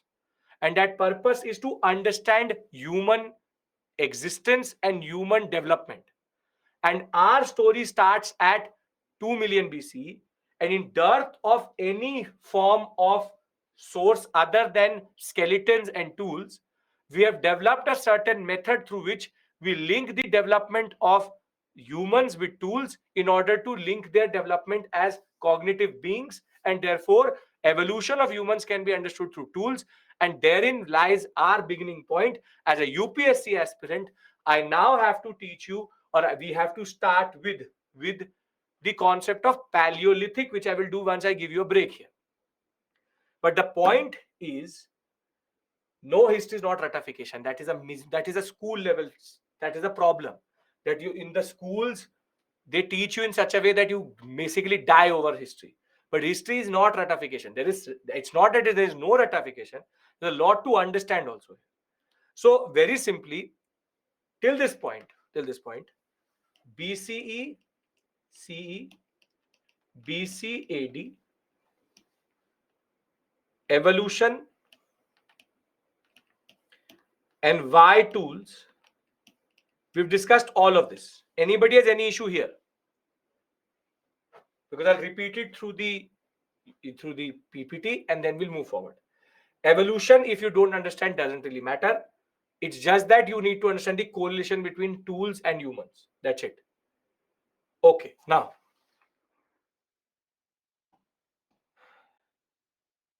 we've discussed why tools, because tools are a window to the evolution of humans, because tools are indicative of cognitive ability. So we've discussed prehistory, protohistory, history, which is only archaeological records is prehistory. Early writing and archaeological is protohistory, and writing and literature, the proper sources is history. Thereafter, we discussed how in Gregorian calendar there's a division of BC and CAD. Higher the value in BC, the further it is away from us. The higher the value in C, closer it is to us. So if you look at this, 2021 BC will be 4,000 years away from us, but 2021 C will be only 2 years away from us. Thereafter, when we talk about human evolution, India is a very, very privileged civilization that way, because we have found in two places in India. Now, this is what you learn, which is that in two places at Hathanora and Odai. This comes in the examination. Hathanora and Odai are two places in India where we found Homo erectus skull. First was found by a person called Arun Sunakia. He found a Homo erectus skull in Hathanora, and thereafter, in 2001, in what we call as the Tamil Nadu sector, the Department of History of Kerala, P. Ravindran, was able to find in Tamil Nadu a small baby skull, which was also Homo erectus skull. So it's not that we have not found Homo family members in India. We found also others which are called Ramapithecus and this, but they are different families. This is Homo family in that sense. So we have evidences to show that we were linked to the larger story of civilizations. So Hathanora, Narmada Valley, Odai in Tamil Nadu. What was that 4,000? 2021 and 2021 BC and C. Can I say without my name, I am just human being? Sure. C and AD, same thing, yes. Sir, can people with genetic mutation maybe have birth low? Sure, that is what I said. If you're born with no issues at birth, then if you have chromosomal problem, genetic issues, that's a separate issue altogether. Certain children are also born with different cranial capacities because of birth defects. That's a separate issue altogether.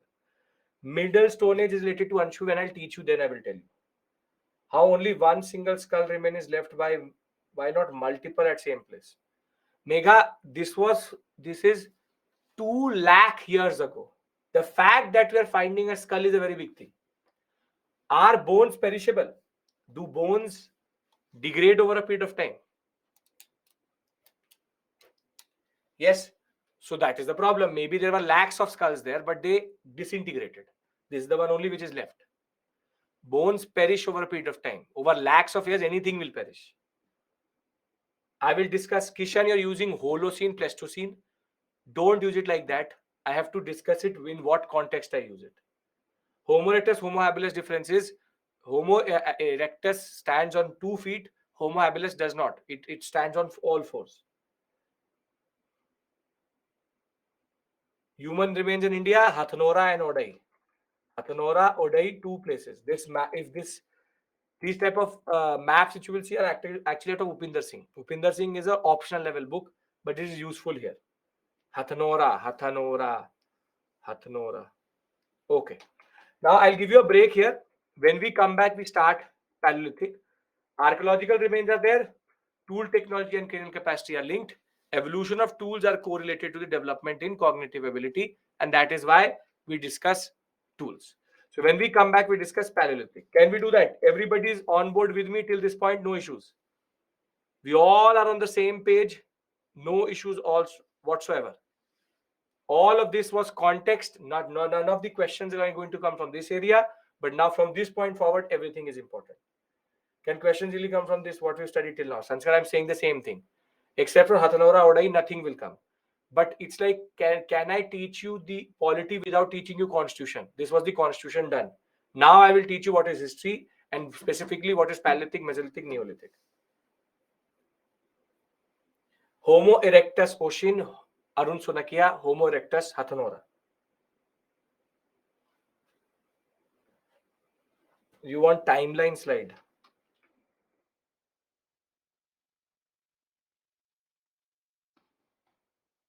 Yes, okay. Okay, so we come back at 7:50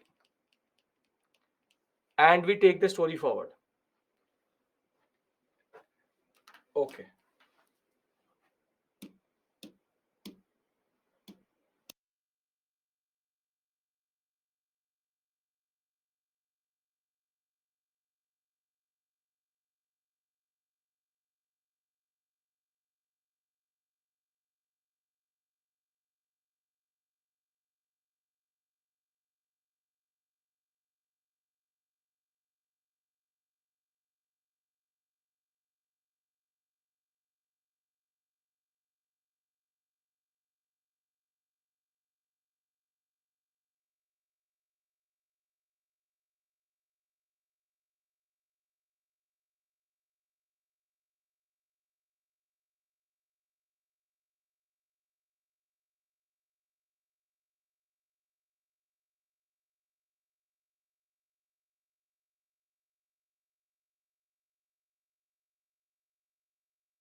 Okay, welcome back.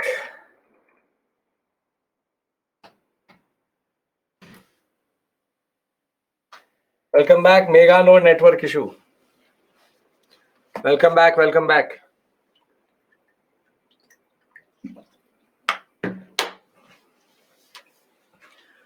Okay. We now start our main discussion, which is going to be the Paleolithic age. Now, Paleolithic period, paleo means old, lithic means stone. This period, 2 million BCE to 10,000 BCE. Yes, sure. When we talk about Paleolithic, the most important feature of the Paleolithic is something which even UPSC asked this time, that there is no issue until you watch it later, not an issue, is that it is in the what is called as the Pleistocene epoch of the earth. Now, Pleistocene epoch is something on which there's a whole cartoon series, and it is basically the technical term for ice ages. Technical term for ice ages. Ice ages mean Paleolithic is from 2 million, 5 million, same book. Again, Virender, now listen to me. In geological time, firstly, I am giving you the time period of Upinder Singh, which is the authority when it comes to UPSC optional. Second, in geological time, 1 million, 50 lakh years up down is like there. In some place you'll find 2, 2.5, 3, 3.5. It's about where you start. So the time period UPSC will never ask you, as it is UPSC never asks time period, but there are multiple dates you will find in multiple books.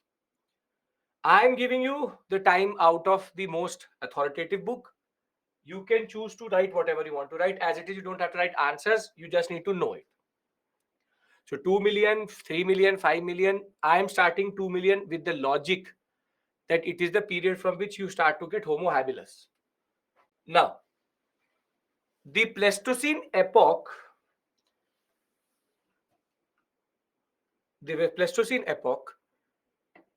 is characterized by what are called ice ages. Yes, there are only 4 ice ages, but they are divided in this epoch itself. Because these ice ages are not for 2 to 3 age, it is for thousands of years. Now, very simply, if we are in the Pleistocene epoch, what is the median or average temperature of the earth today? What is the average temperature of the earth today? Average temperature of the earth. Not 26, not 24, not 30, not 35, not 37, not 18. Yes, Chaitanya, very good. Kovind, very good. Lekhani, very good. 15 degrees Celsius. The average temperature of the earth today is 15 degrees Celsius. Taking all the poles, all latitudes together, it becomes 15 degrees Celsius. Now, the median temperature, the average temperature of the earth at this point of time is minus 20 to minus 30 degrees Celsius. Is minus 30 to minus 20 degrees Celsius. And basically, from time to time, there are certain periods of warming, but most of the Pleistocene epoch is a period of what we call as ice ages or very cold temperature. It is in the same period, Pleistocene epoch, that Homo erectus evolves into Homo sapien.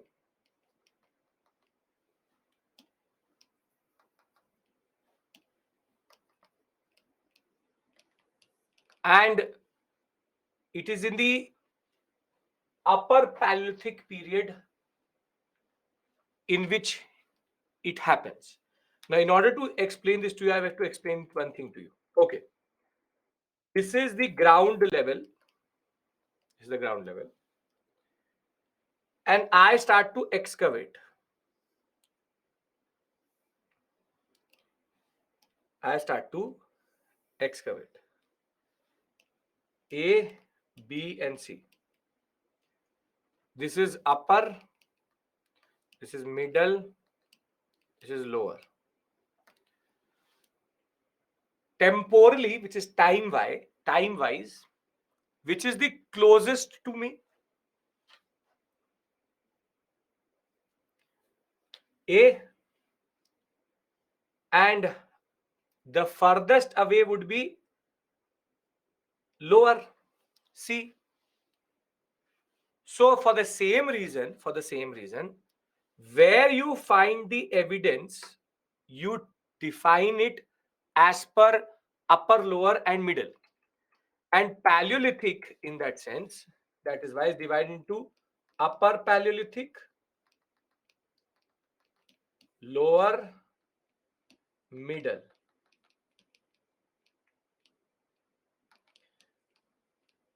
And one more thing, you'll find in American and UK, you'll find different spellings also.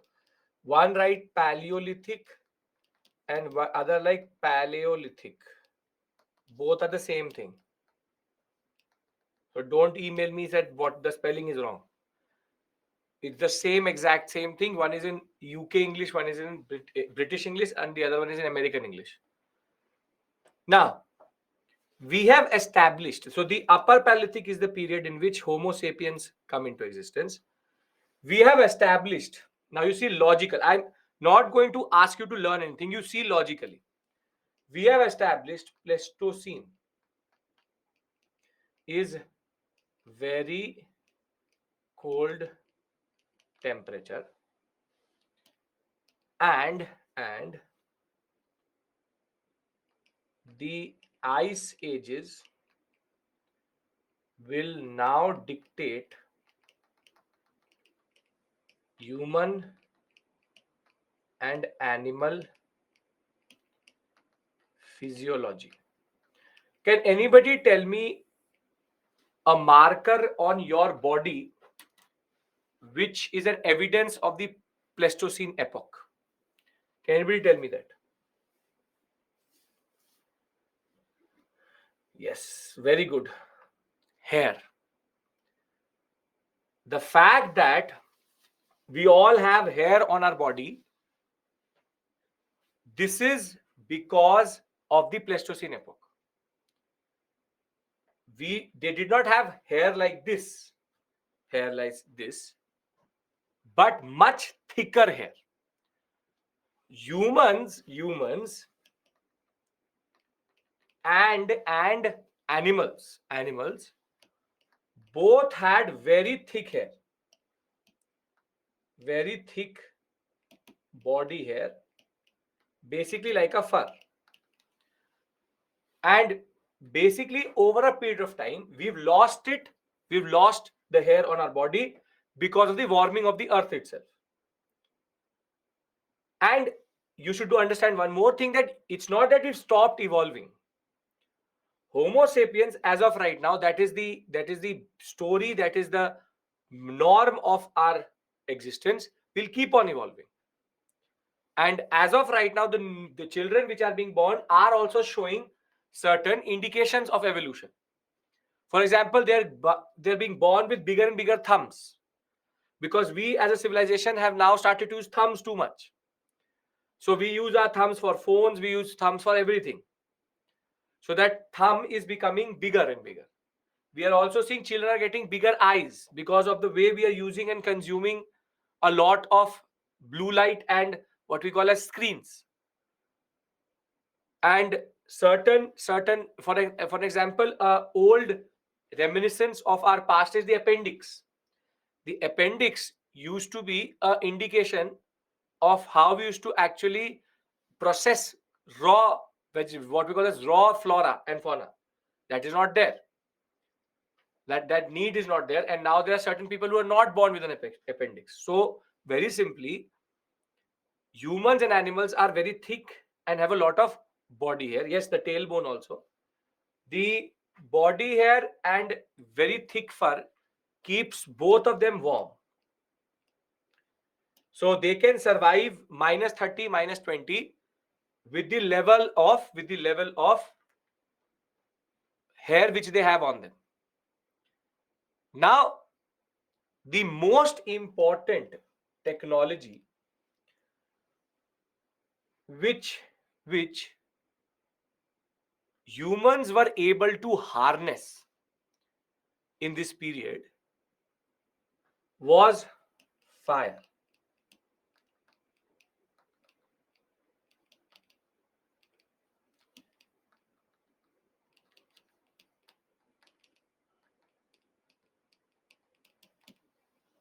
Which is that these men and women had the know-how of how to develop fire and also how to sustain fire, which is called domestication of fire. Fire again gives them warmth and also allows them to cook the food which they are eating. Now, based on the environment, this is how environment is a deterministic factor in human evolution. Now, based on the environment, animals also have one more characteristic. The animals are big, furry, and hold a lot of fat. So the example of this would be the ancestor of the elephant, for example, the mammoth, the saber tooth, which is the reminiscence or the past of the lions and the tigers.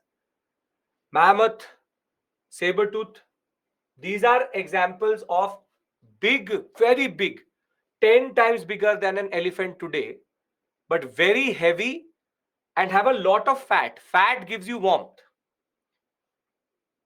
Now, these animals, because they are big and furry and heavy, their speed is going to be what?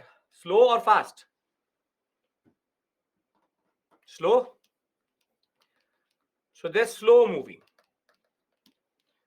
So now the tools which were developed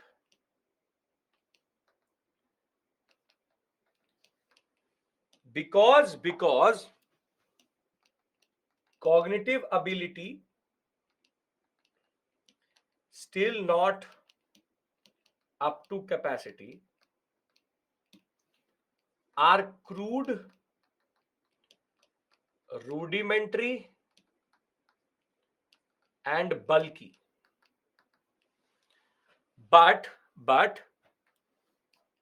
from the upper to the middle to the lower, or rather it's the other way around, from the lower to the middle to the upper, there is an evolution in tools and show refinement as they evolve. See, at this point of time, tools are being made by hitting rocks with each other. And one thing is very clear, that these rocks are brittle enough to basically break on impact, but hard enough to kill something. But what these tools are basically called core tools. They hit a rock with another rock, and the core which comes out is what they use. Yes, obviously they have thumbs because there's Homo erectus. Now, initially they only use the core tool, but later they realize that what is more sharper is the flake. So that is why the initial tools which you will see in the lower Paleolithic period are very heavy, what are called chopping. to chop and remove the skin of the animal and to try to kill it through its sharp angle itself. So they're very heavy tools. They're called hand axe. The first axe which was developed was called the hand axe. That you have a axe like this which you hold by hand, hand axe. Hand axe, chopping cleaver are basically, they use the hand axe to kill, and thereafter once they've killed, they will use the cleaver and they will use the chopping to break the bones and use the meat of the animal. But as we go on, the types of tools become better.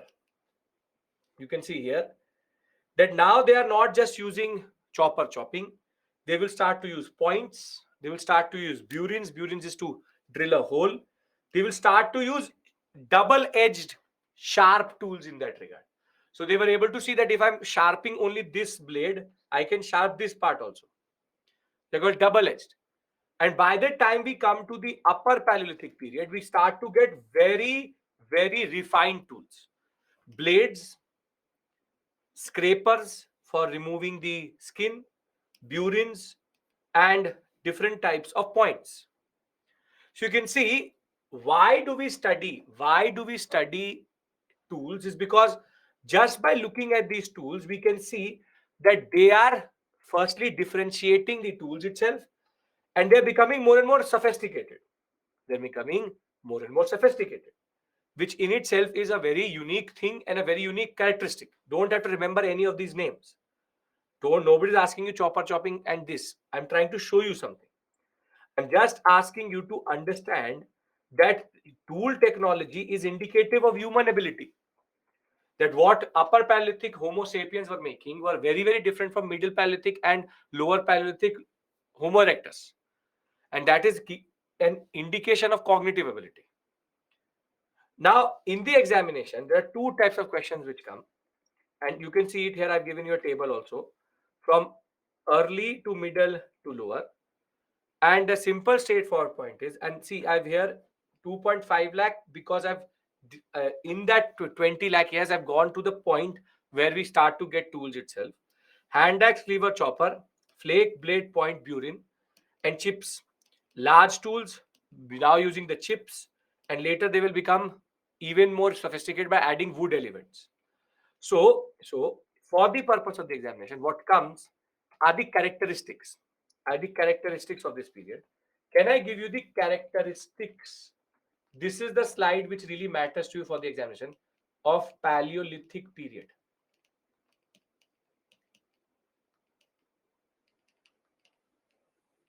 Now, generally tell me one thing. Every point which I've told you is linked to a logic of environment. Does it actually make sense or is it hard to understand? That means we move from lower to upper. Makes sense. It's a logical understanding. So the first point is no, Chituri. You have first point, which is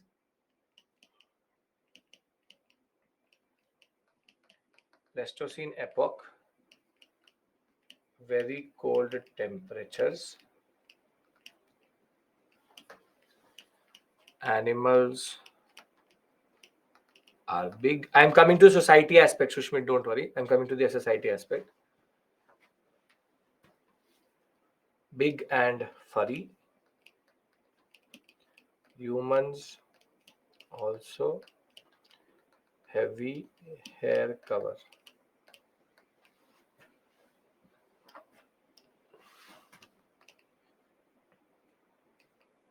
Bulky, crude tools with rudimentary technique evolves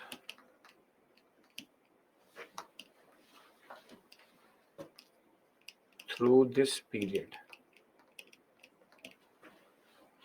Thereafter,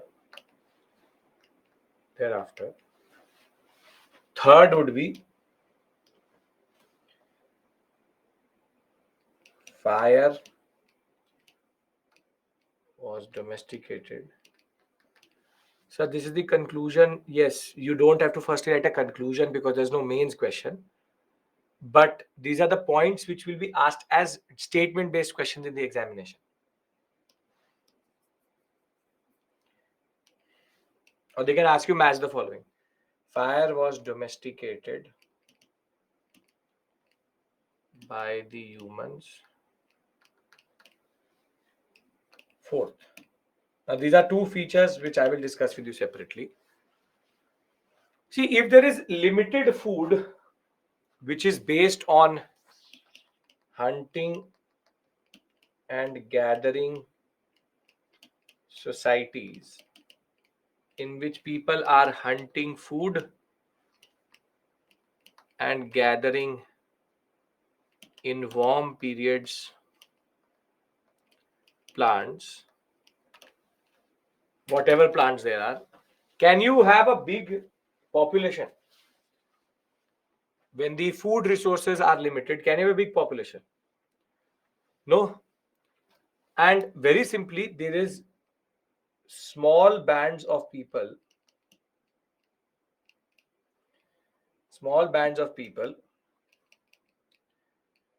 with limited food resources. Warm periods you will find plants. You will not find plants in -20, -30. Is all ice with certain periods of warming, meaning 1,000 years of cold, hundreds of years of warming, then 1,000 years of cold. It means humans were evolving. Yes, humans were evolving even before the Paleolithic period, before the Pleistocene period. Yes, Australopithecus is before Pleistocene. Now, a very important point here is that when it comes to their habitation, they always remained in warm periods near water resources. See, when it is very cold, they can obviously melt the ice. But once it is warm, they would need water. So they always were near valleys or early rivers in that sense. So life expectancy could be from 1 year to 10 years to 100 years, doesn't really matter. Survival of the fittest. So the point is, with these 6 features, mark the Paleolithic period. And the 6th point, I will demonstrate it to you also through a map. The point is Pleistocene, bulky, crude, fire, hunting, gathering. There's no political setup, no polity, no economy. And what we call them is a simple society. Everybody has a designated task. Everybody is doing that. And the best known technology which they know is fire and tools. Obviously, they are they're omnivores, not carnivores, omnivores. 4th point, last 3 words. Hunting gathering in warm periods. They gather plants in warm periods. Paleolithic period was Homo erectus, lower and middle, upper is Homo sapien. So the ice measured and water, would they living be near? Yes, they used to follow the water in that sense. And we don't know too much, but the site profile tells us this only. Ilma, it is not that whole Pleistocene period is only cold. Earth was modulating in temperature. So there were maybe 10,000 years of cold, then 300 years of warm, then again 10,000 years of cold. That is called the ice ages, 4 ice ages which are called. Basically, they are modulating between the earth temperatures modulating. So there are certain periods in which it's very cold, they remain in caves, and in certain periods it's warm, they can come out of those caves. All genders has same role of hunting gathering. Sure, why not? There is no gender differentiation right now. Everybody helps in hunting, everybody helps in gathering. But hunting would be done by the tool makers, and gathering would be done by the people who have don't know the skill how to make tools. Point is, it's a simple society, no differentiation. Are we clear with these 6 points? Then I want to discuss the map of where do we find these sites in India, which is what is coming in the examination from time to time. Okay. So the sites which we find in India, as you can see, are mostly in valleys. Son Valley, Narmada Valley, Balan Valley, which is that these are old river routes. You also have in Rajasthan, Didwana, but the most important site which you have to remember is this. Bhimbetka. Nobody has the capacity of learning all the name of the sites. But I can give you in Paleolithic an interesting trick. And the trick is that the Western Ghats and the alluvial plains of India, we find no sites. Cave art is not in Paleolithic period, upper Paleolithic, it's more in Mesolithic period. We'll discuss that in art and culture, not here. Art and culture, part in art and culture. Now, tell me, why do we not find any sites in this sector? No sites in this area. Tell me why. Area is moist, river deposit, Himalayas, no rocks, forest, no stone. Himalayas not there. Himalayas were being formed. That is not true. Iron, earthquake prone hills, youthful age, water, Western Ghat, winds, plate tectonics, new geography, no knowledge of agriculture. That as it is, nobody has. No, Shrank, don't have to. Sneha has given me the right answer for one. Janvi is also given me the right answer. Very good. Okay. In geography, you would have heard about something called the subsidence or the submergence of the Western Ghats. Have you heard about that? That we have a very good continental shelf in this area because this part went into the water. So if any site would have been there, this is the early stage of the Indian subcontinent geologically. So it could have gone into the water itself. Second is that the alluvial plains have not been formed itself. Himalayas will be formed, then the glaciers will start to melt. Once it will melt, then only the silt will be deposited as alluvial plains. So the point is that this whole sector is in the formation phase.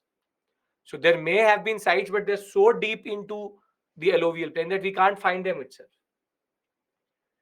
So very simply, it's not because of heavy population and agriculture. It's just because geologically these two areas are not stable. And they're not in their optimal way they should be. And that is why if there were sites, we don't find them. But for the examination, remember only two names, Didwana and Bhimbetka. You can do that. Two names. Got it? Everybody, come on. Yes, sir. Okay, very good.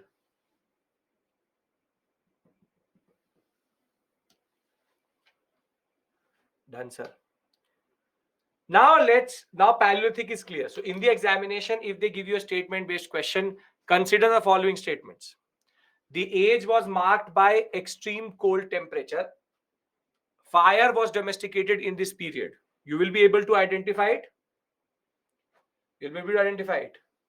Yes, this is the purpose of this whole discussion. They will sometimes mix and match, and that is what you need to know. Okay. Anjali, see, recent sites, Kurnool and all, you don't need to worry about until unless they are not being referred to in what context they have been referred into news in the NCRT, there are no purpose to you. In current affairs of history, understand, until unless it is not properly historically attested, nothing is journalistic based. So we have to attest what the evidences are saying. Archaeological evidences will be seen by historians. Historians will then put it into standard history, and that will come to you. Okay. World history was interesting. Must drama used to. This is also interesting later. This is the logical part. This is the logical part. Now we move to Mesolithic. That is the irony. If you start to enjoy world history over your own history, that means that world history is much difficult than this history. Much, much, much, much, much different than this. Difficult. This is much easier, straightforward. This is your history in that sense. Okay. Ice age means ages in which only ice is there. Very cold temperature. Mesolithic age. Now, Mesolithic age is marked by the change in epoch from Pleistocene to Holocene.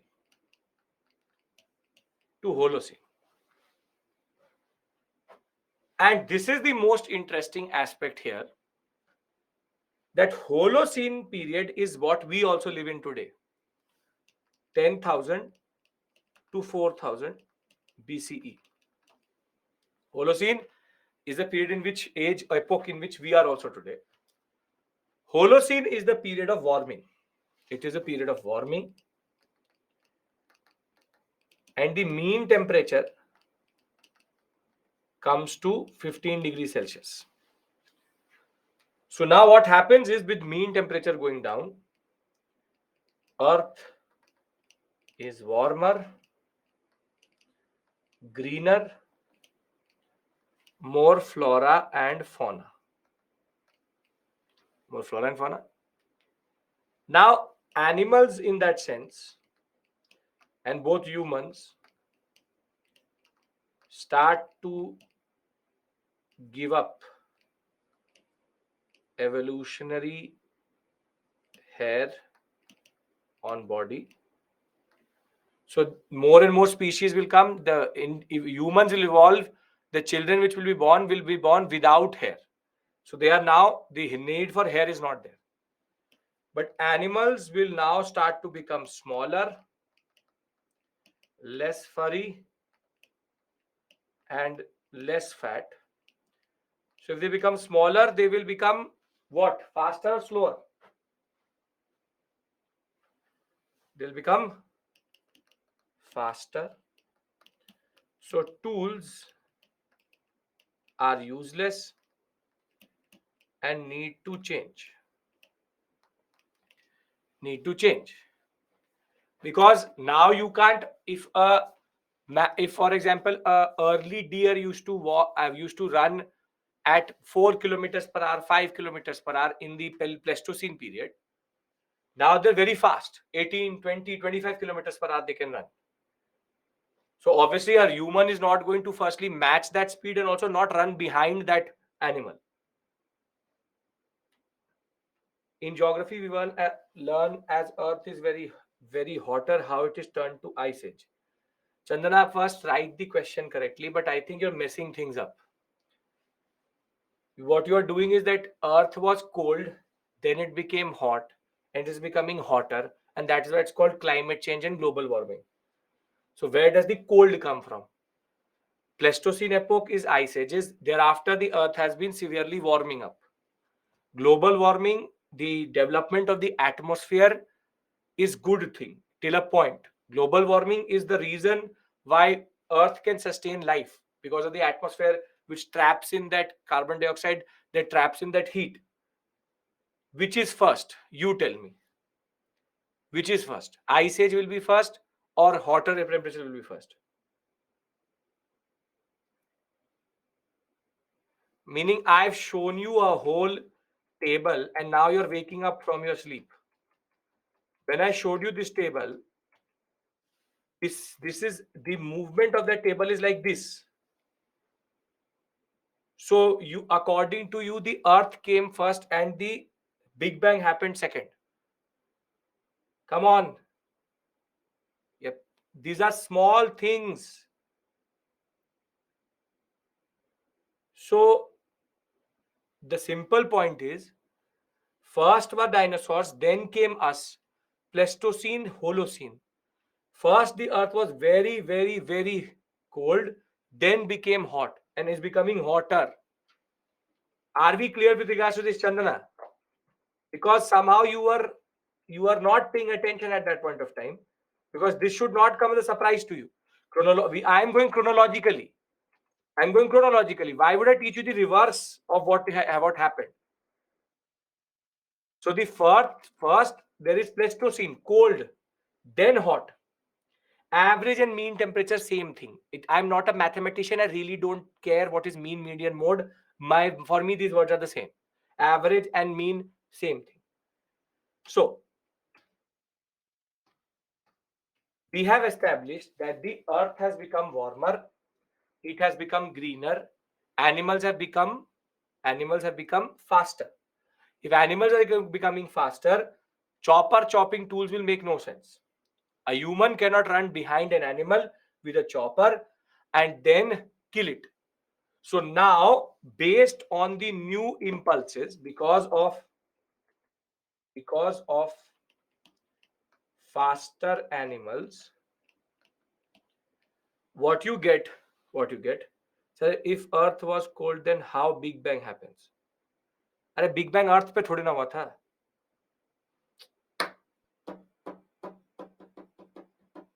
Nirbhay, where did the big bang happen?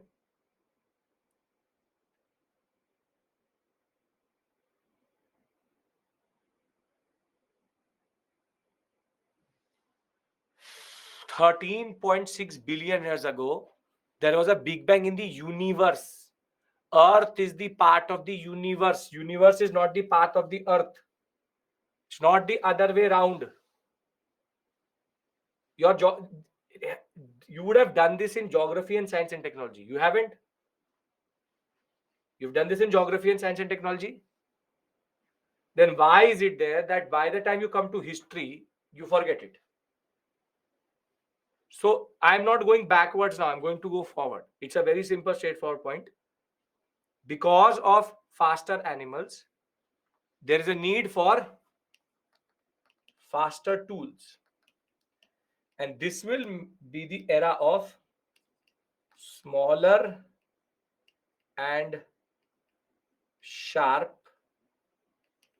tools, which are called microliths. And the best example, as you know, bow and arrow, spear, triangles on wooden sticks. Now, very simply, now what they're doing is that they're tying very sharp tools on sticks and then they throw it. So the age of Mesolithic is the age of microliths. They have now moved away from very heavy tools to smaller tools. So these triangles and the trapezes are basically put on certain projectiles which can be thrown. So from triangles and trapezes basically is the origin of arrows itself, to the blades, burins, and the things which we use. Now they are sharper, made out of better tools, better stones. Also, they were able to explore the stones, but more than that, they also are faster. This is the most important point you need to understand. That the need for smaller tools comes from environmental changes. So very simply, the refinement is because humans understand that. And this is called cognitive ability. The ability to understand that there is a problem. That is what is cognitive ability. Problem solving.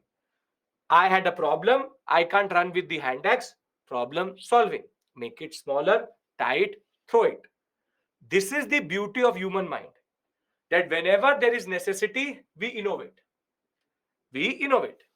So the Mesolithic period, the first most important feature is it's called the age of microliths. Now tell me one thing, that can you logically link the evolution of microliths to the evolution of the earth? Is anything here happening illogically? What I'm trying to argue here is, use your mind and you will get the answer in the examination. Half of it is actually logical. Mesolithic is the age in which earth is going to go into Holocene. Holocene will in turn mean faster animals. Climate change will in turn lead to microliths. Now, the next most important feature, and I'll write all of it down in one slide itself. Next most important feature is that, see, if animals are becoming smaller, there will also be animals which will basically become a little bit less scary, less ruthless, and less wild.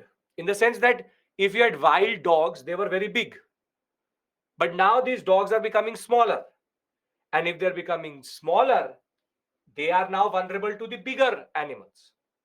Same way, for example, you will have cattle. Cattle used to be very big, but now cattle has become smaller. And this cattle is vulnerable to the animals. So what is going to happen is that through trial and error, and it's not that nobody wanted to domesticate a tiger. Somebody domesticated a tiger, an elephant, a crocodile, a snake, a cattle, a dog. The only point was the ones who survived were the dogs one and the cattle one. So they were able to do trial and error. This is happening over hundreds of years. Through trial and error, they were able to what we call as domesticate animals. Domesticate animals, which is called making animals pets.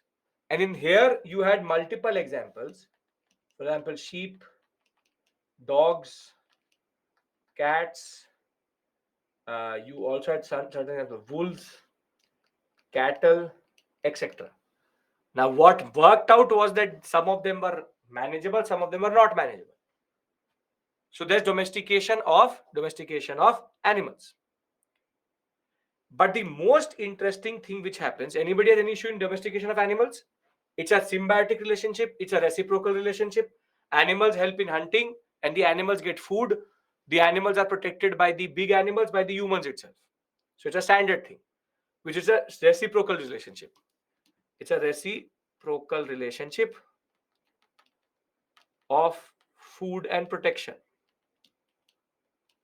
Food and protection. Fishing was also there. Will start to develop. Fishing will also be there. Hunting gathering includes fishing also. It is still a hunting gathering society. Hunting and gathering. Now, third point is the most interesting one. In Paleolithic, no domestication of animals. Yes. Horses used for hunting, not the way you are thinking about it. Horses would have been there, but the people sitting on horses and hunting, polo, not like polo. I know what your image is in your mind. That is not the way it works. Now, third is the most interesting thing, which is that we, for the first time, start to find burials and rituals. Burials and rituals. First crop is not going to be right now, Neolithic, which I will discuss with you. Reciprocal relationship shows a symbiotic relationship, that the animals understood what is the relationship with the humans, and the humans understood the importance with basically that.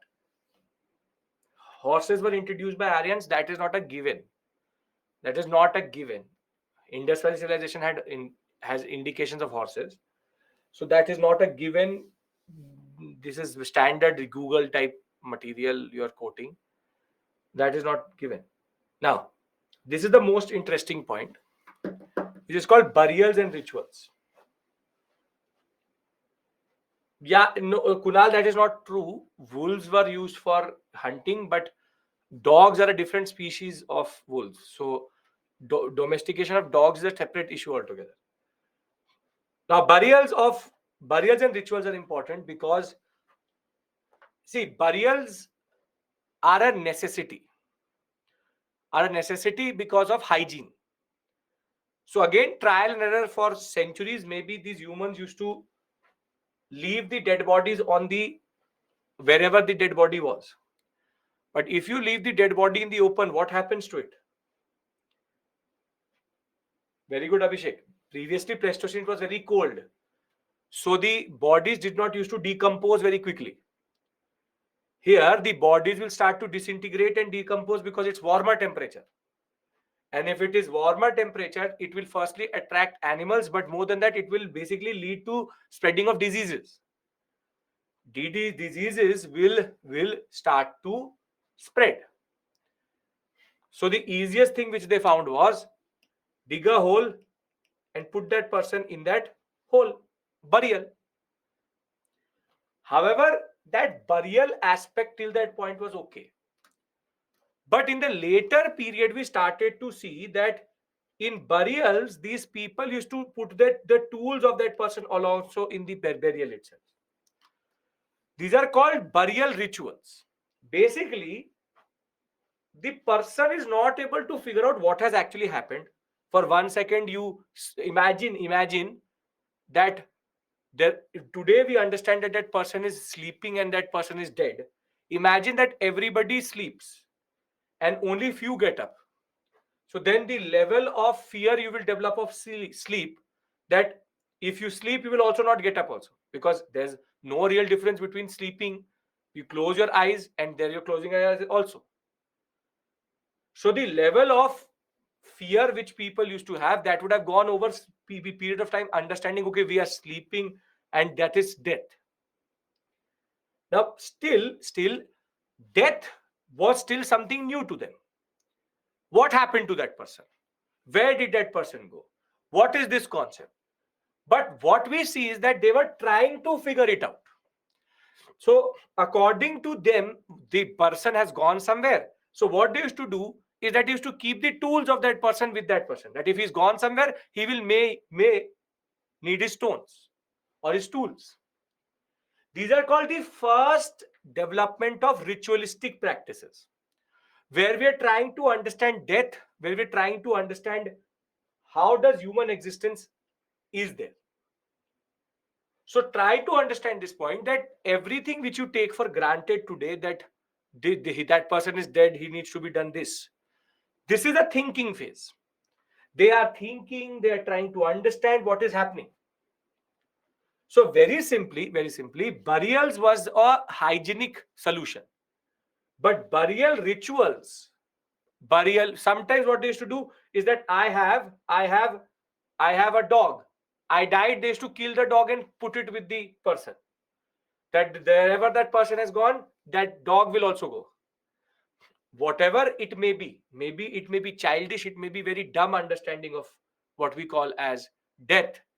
But the point is, they were trying to figure out next life, this life, what life, nobody knows. But there are ritualistic practices which are linked to burials, which is significant, which is basically showing you the first indications of religion. Because religion is going to be basically coming out like this only. That don't give me fundas out of scriptures. There's no scripture right now. It's all based on a certain rudimentary understanding of death. Are we clear? Are we clear? Okay. See, Egyptian pyramids are very late. Very late. We are talking about Mesolithic period. You are going to pyramids, which would be Indus Valley civilization. Separate issue altogether. That by time we have religion. Religion is the way you understand death and birth. Okay. Did they believe in otherworldly things? We don't know. We don't know, but just we know one thing, that burials used to also have burial goods, which means that people sometimes were thinking about a certain type of afterlife after death. That's it. There's nothing more, there's nothing less. It's not complicated. There's no janam, there is no yug, there's nothing. It's a very straightforward concept. Burials were a need of the hour, but burial rituals developed because it may be a certain type of understanding which they were developing about afterlife. Now, the most important sites, again, Bhimbetka remains important. One. Then you have to remember Bagor. Why am I telling you to remember Bagor? Because Bagor is a site in MP. So UPSC plays with the words quite a lot.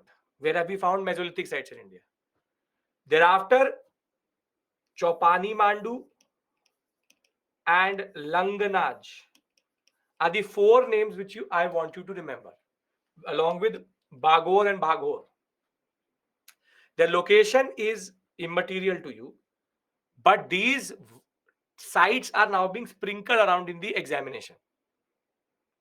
So a site can start as a Paleolithic site and can go up till Neolithic. A site can also show evolution.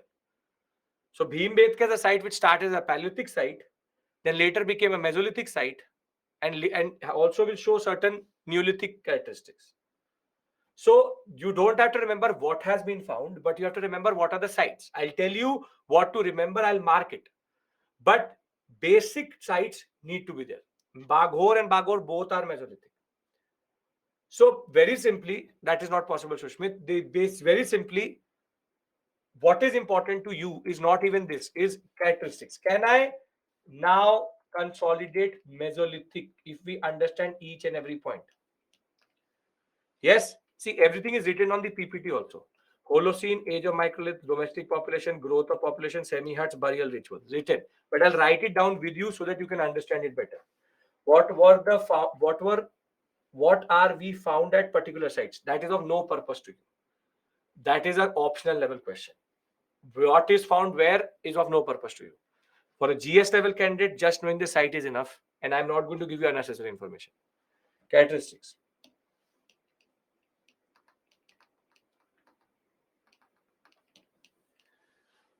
Of Mesolithic. Now, the first characteristic of Mesolithic, and I'll give you a way of summarization in the end of the class, don't worry, how to actually remember these things.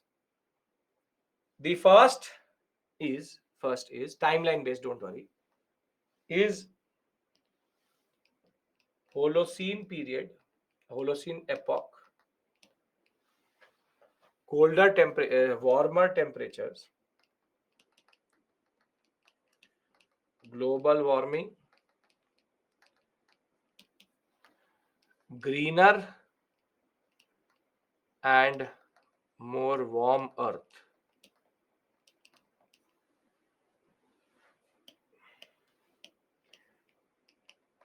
More flora and fauna. Now, if there will be more plants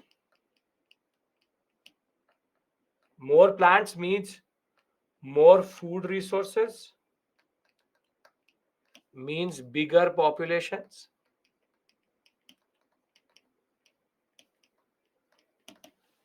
And third would be faster animals. So tools needed to change. And now microliths are developed. Age of microliths. Fifth, domestication of animals. And sixth, burials and rituals. Anybody, any issue in these 6 points? You will be able to differentiate between Mesolithic and Paleolithic. Microliths are small tools. Previously, it were bulky and heavy tools. Yes, sir? Okay. Now we come to the period which changed everything on Earth. It's called the Neolithic Age or the Neolithic Revolution. Now, previously, be it Paleolithic or be it Mesolithic, what is common to both is nomadic semi-nomadic life, hunting and gathering.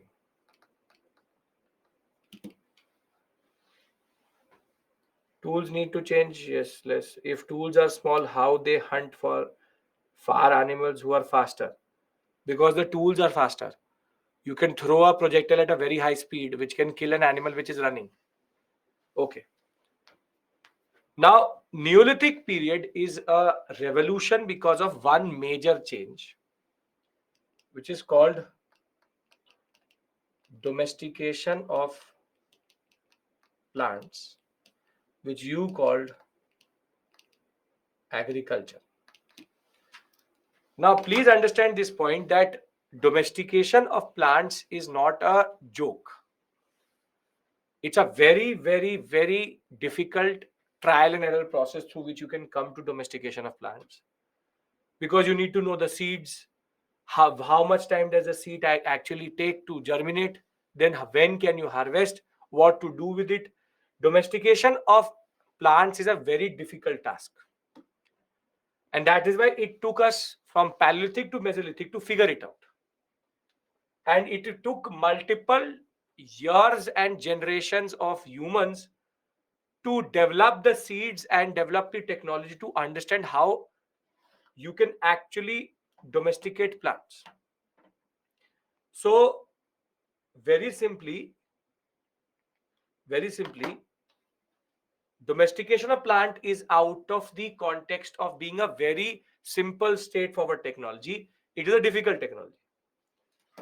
But understand this point very clearly, that domestication of plants and agriculture is a tipping point. In physics, you would have done something called the left hand thumb rule and right hand thumb rule, right? Related to magnetism and all. You've done it? Left hand rule, Fleming's law, this and that. Okay. Now this is basically the left hand thumb rule of history. It's a left hand thumb rule of history, or it's a formula which will always be there and which will always lead to the same thing which you see here. Meaning that if agriculture will be there, there will be something more, and that triggers a certain chain reaction. And that chain reaction is domestication of plants. Can you plant a crop and then go away for 2 months and come back and harvest it? No, you have to be at the same place. So domestication of plants makes you sedentary.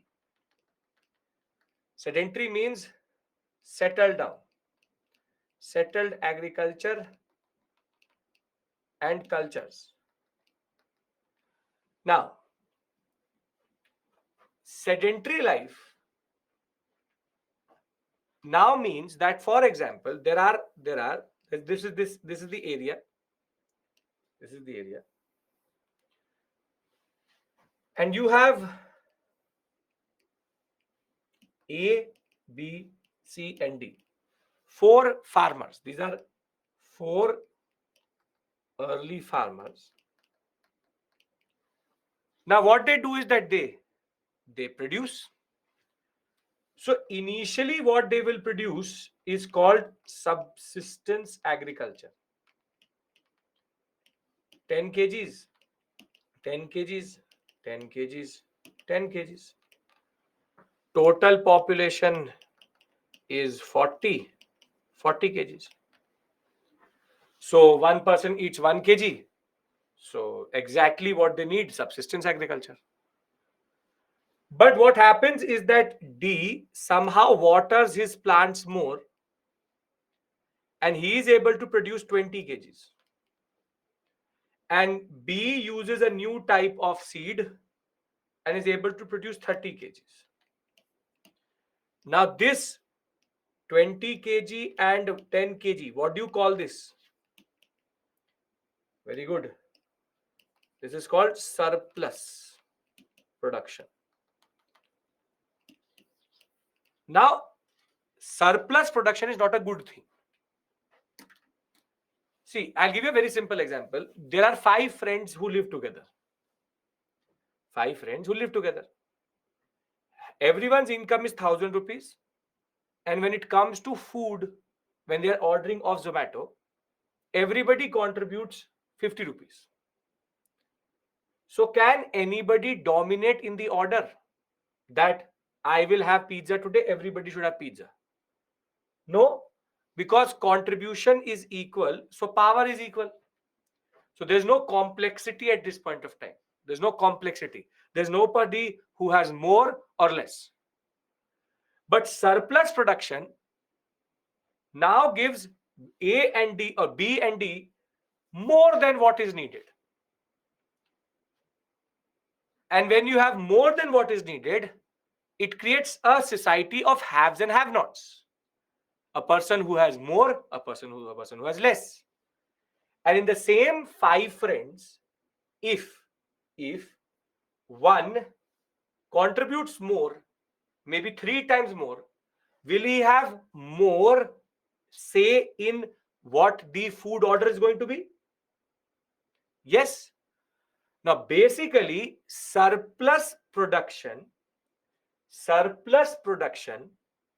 produces complex societies in which there is social differentiation based on economic indicators. But the most important point is surplus production is the genesis of early political systems. Why? Because when you have too much surplus, for example, 100 kgs, power will start to get concentrated in certain areas, but then you need to redistribute this surplus, or you need to store this surplus. You need to take decision on this surplus. And therefore, there's a need for a decision-making body, and that is the genesis of early political systems. I am telling you the genesis of political science, which is that polity develops when there is surplus and there's need for redistribution of surplus.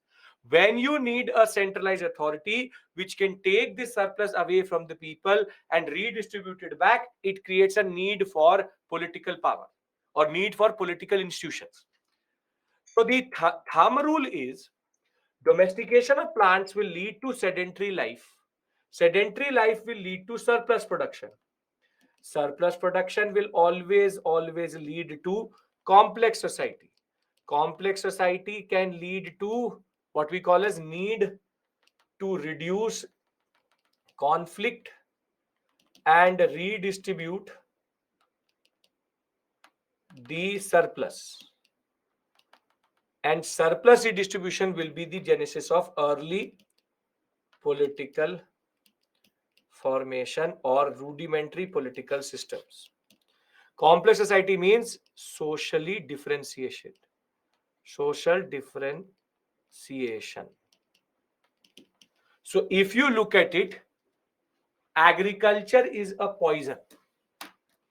Agriculture is a very slow poison. I will show it to you in Indian society or Indian context.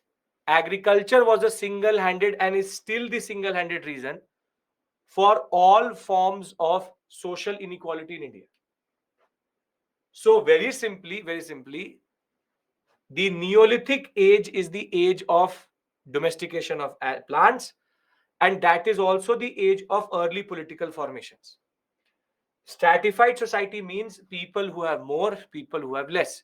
Amongst the friends who have more income, more contribution, and the people who don't have more and less.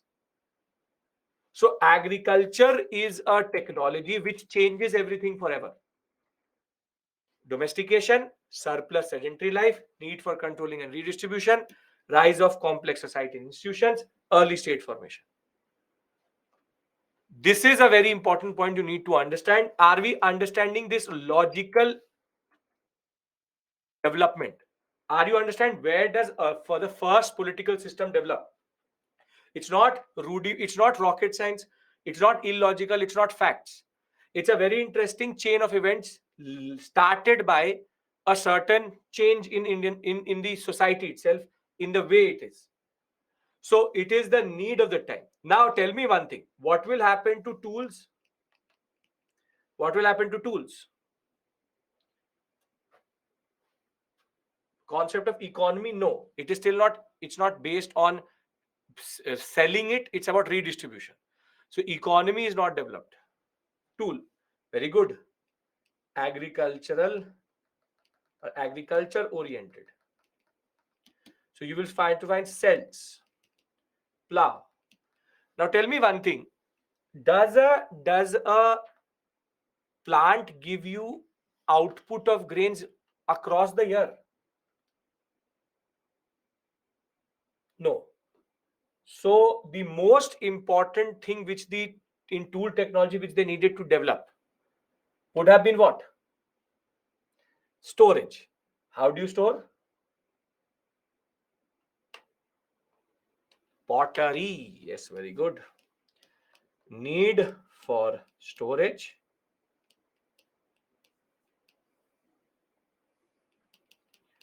Pottery develops. Pottery develops. And this is in itself a very, very, very significant thing. That pottery became a standard thing which Neolithic had to produce. Now, one thing I need to tell you that Neolithic does not mean that one day everybody started to do agriculture. Neolithic means that hunting gathering is persisting, but people have now also started to do agriculture. It's not that one fine day now I have agriculture, we all stop doing hunting gathering. It's a slow transition over centuries. So when we talk about Neolithic, sedentary life, domestication of plants such as wheat, millets, barley, ragi, ground polish tools for agriculture, pottery, and complex societies. So the tools which you see here, are ground tools which are called to basically make flour. You ground the grains to make it eatable.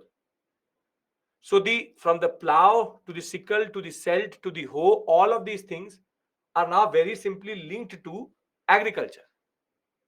And this is why you can see how environmental change and technological change can have a bearing on human existence. But now for the purpose of the examination, this has now come twice in the exam. What are the important sites at which we find agriculture in India?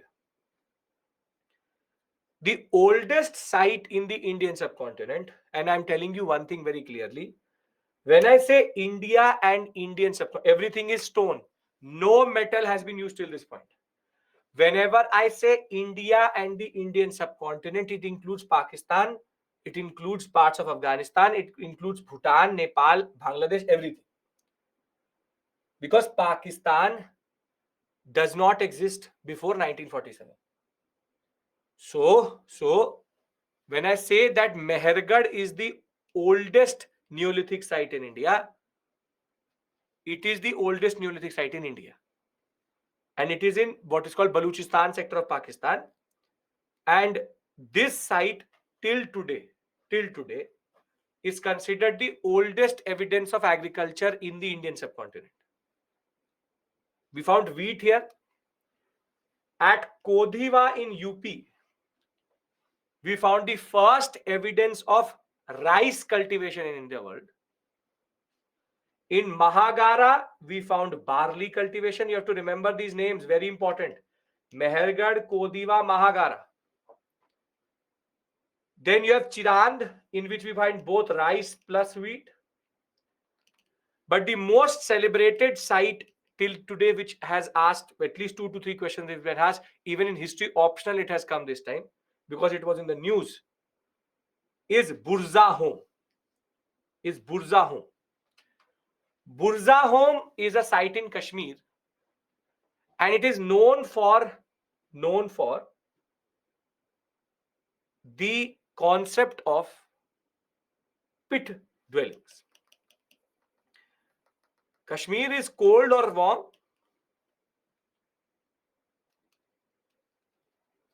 Do Pakistanis teach IVC? Pakistanis, whatever they teach before 1947 is Indian history.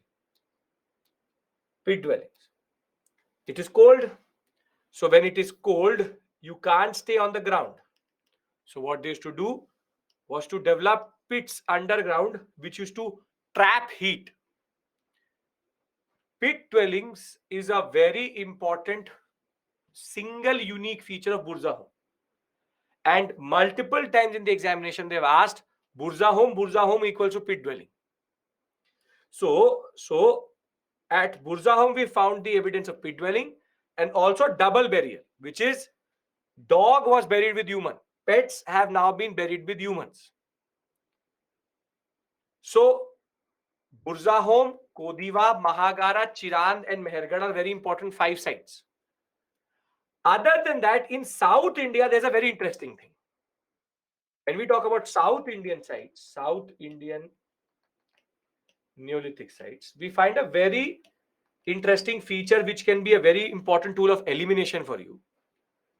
See, if I have a place for, if I have a society like this, and in this area I always burn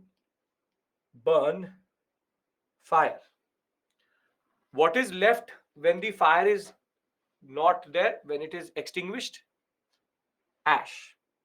So if for centuries, for 1,000-2,000 years, at the same point where at the same point, if fire is burnt or cattle dung is burnt, if I excavate that area, what will I find?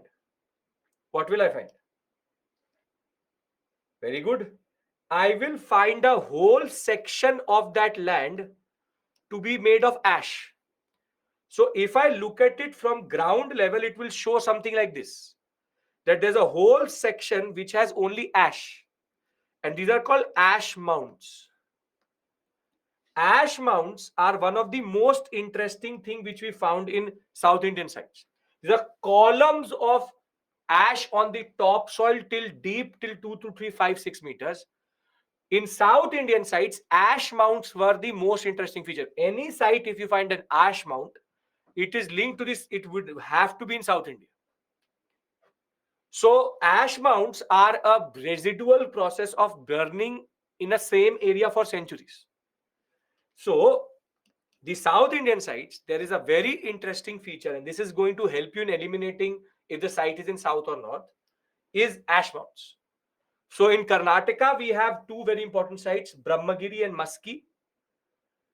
Why are they burning? Burning ritualistically maybe, or for just cooking food also.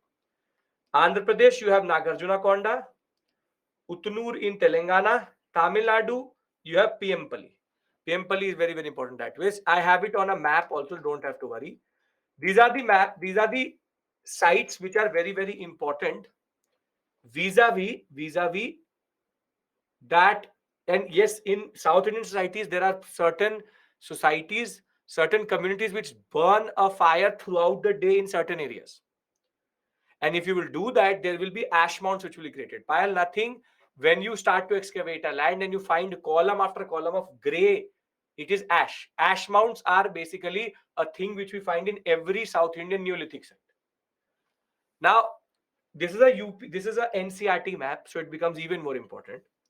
Burzahom, Mehergarh, Bhimbetka, Mahagara, Kodiva, Chiran. Daujaling, Hading is a very important site because it's a northeast site, which shows us that as early as this period, we have civilization in the northeast. We have Pempali here, and the word megalithic, which you see here, don't worry. I will discuss megalithic when I'll discuss the period of Mauryas. I will discuss, they'll create a certain image in your mind. Burzahom is known for pit dwelling and double burial. That's it. It's a very cold site. That is why they needed to have pit dwelling. So when we talk about Neolithic, can I consolidate everything in one slide? And then we can talk about Chalcolithic, and then we can consolidate it to a master timeline and stop for today. Village formation will start, Anjali. Yes. South sides, Hulnur, Tempali, Maski, Brahmagiri, Nagarjunakonda. You want to see this? You will get this PPT. Why do you want to worry?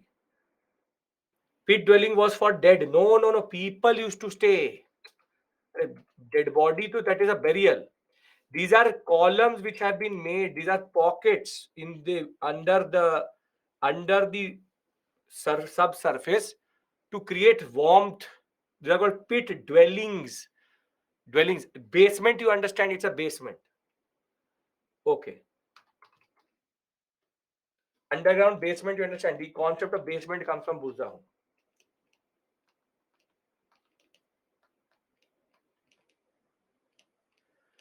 Okay. Neolithic characteristics. Neolithic characteristics is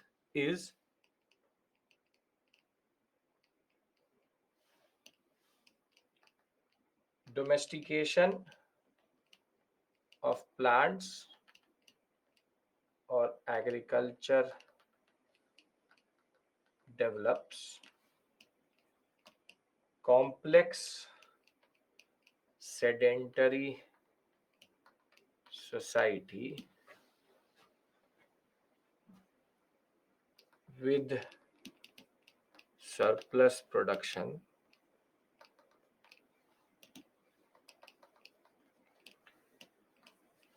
third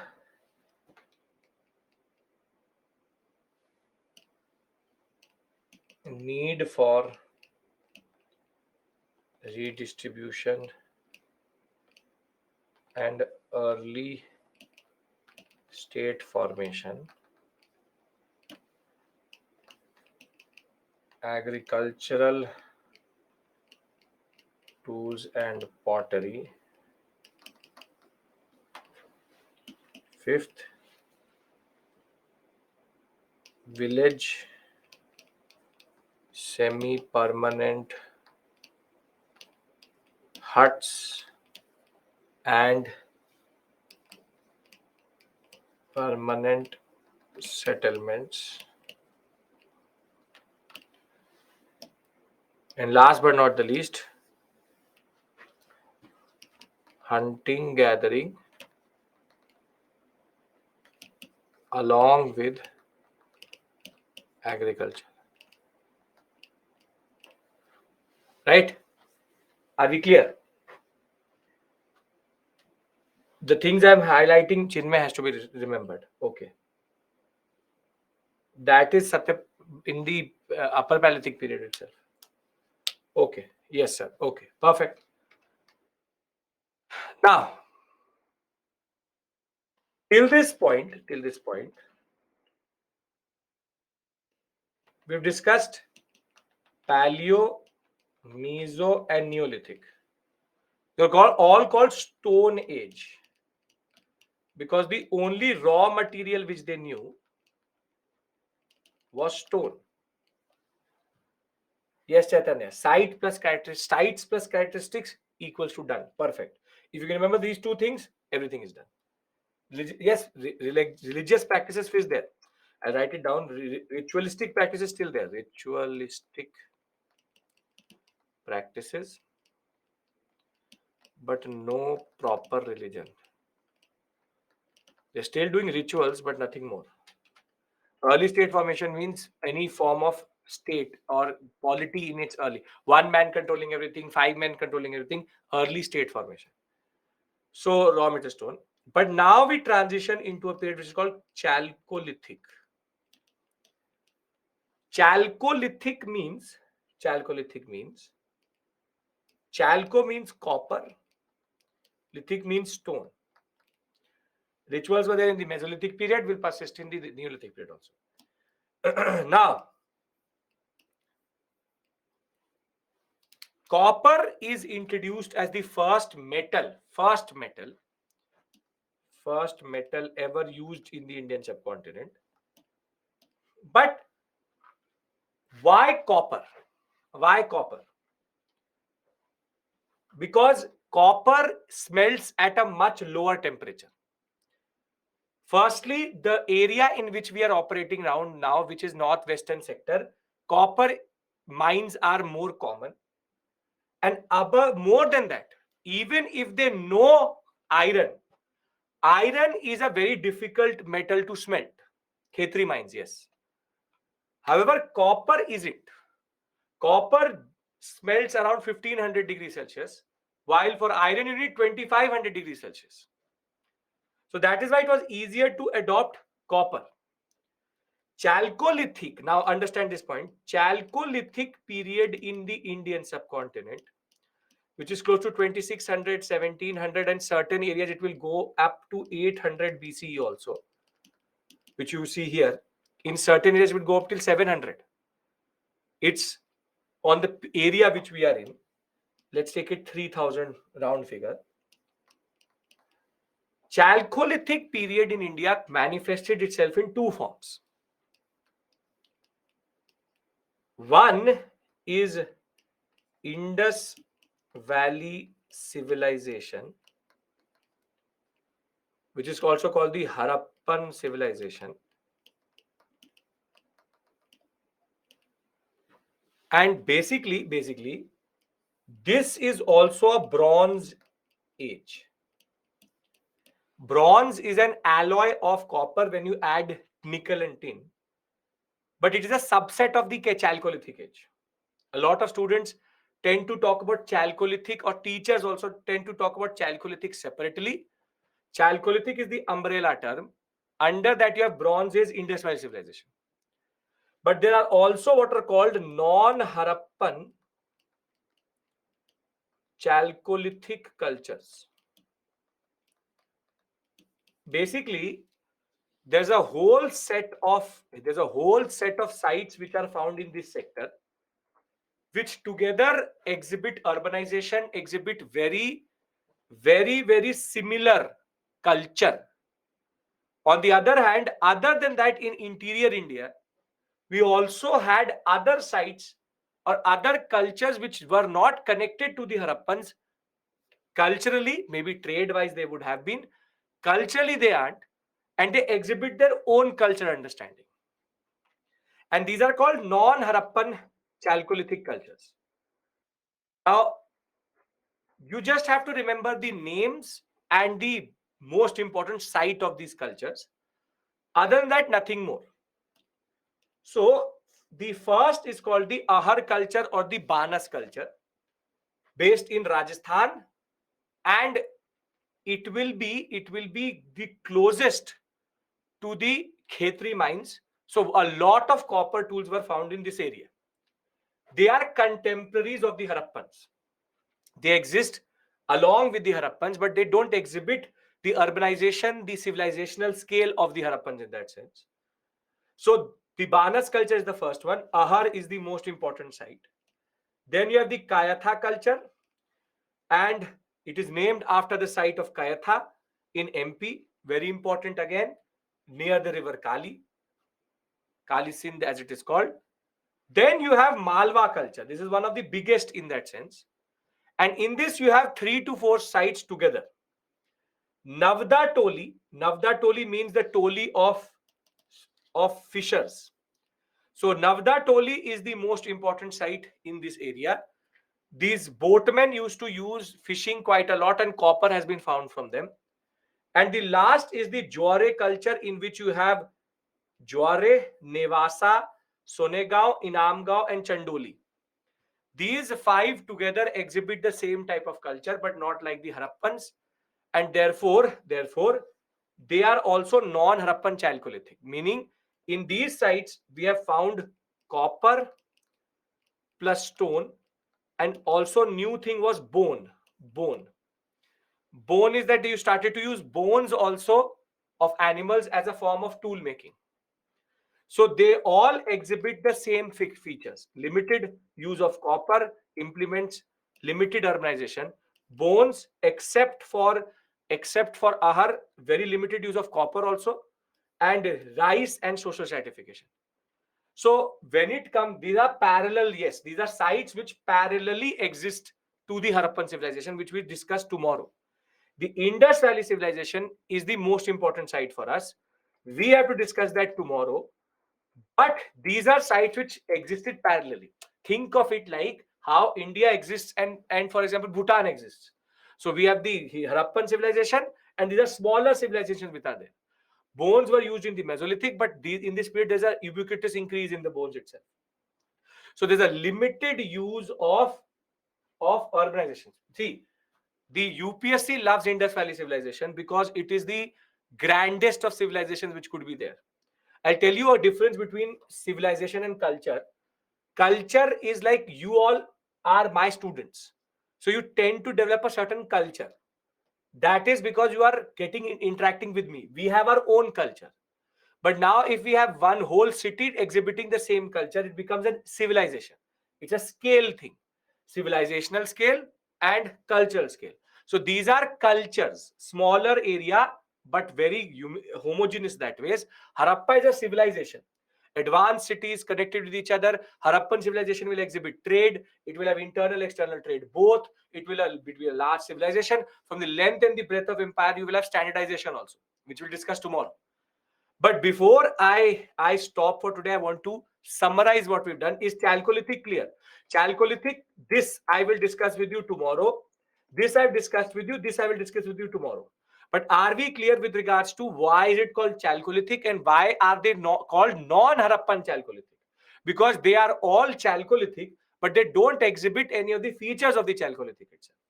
Perfect. If that is the case, let me summarize everything and we then break for today. See, if you can remember this slide, then my task is done. Since the morning I've discussed with you AD, BC, BC, that is for theoretical knowledge. I've explained to human evolution, again, you theoretical knowledge. I've told you what is prehistory, that also theoretical knowledge. And then I've taught you Paleolithic, Mesolithic, and Neolithic. Chalcolithic Shiva can exist in certain parts till very late also. But it's most of the major sites were disintegrating after 1700. But they exist. Irrigation is also there. Irrigation, yes, is also there. With agriculture, irrigation will automatically come. Okay. Sir, as per schedule, there is an environment ecology class as will start in today's evening, but there is no class. I know that, Chituri, there's an issue. They have not scheduled the class. I've indicated it. By the evening, you will get the class. Don't worry. By the evening, it will start to show in modern India also. Okay. You don't have to remember evolution. Nobody's asking you Australopithecus and all. Nobody's asking you that. Okay.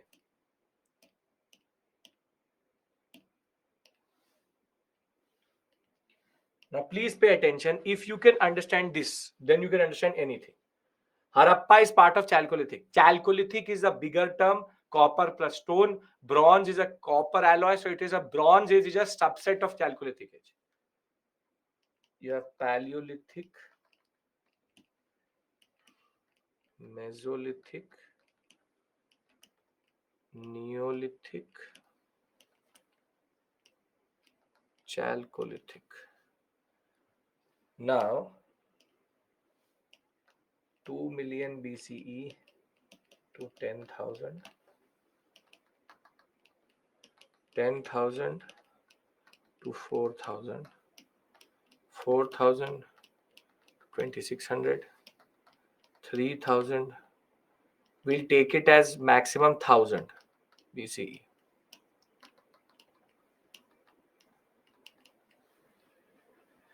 Thereafter, simple, straightforward.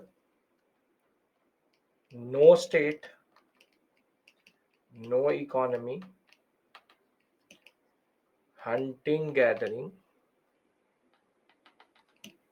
simple society, Pleistocene, bulky and rudimentary. This is how you revise. This is how you revise. I'm making notes for you. Bulky and rudimentary. And last but not the least, fire. Thereafter, no state, no economy. Yes, there can be overlaps. There can be overlaps. There can be overlaps between these periods also. Neolithic and Chalcolithic, there's overlap. I'll show you one more overlap and I'll teach you South India. No economy, hunting and gathering. Understand this point. There's no clear-cut distinction, not proper distinction. There is always overlap. These are periods based on archaeological evidences. There will always be overlap. Domestication of animals, microliths, burials and rituals, bigger population. Neolithic is, this is okay, Holocene, warmer temperature. Neolithic, agriculture, state, no. Agriculture, surplus production, sedentary life, complex society, early state formation, pottery and agri tools. But important point, no trade. This is non-Harappan, Chalcolithic, agriculture plus hunting and gathering also. Agriculture plus hunting and gathering. And in areas near contemporary started around 10,000 because they started agriculture at the same time. See, Amrit, the point is 10,000 to 4,000 is also a very open period.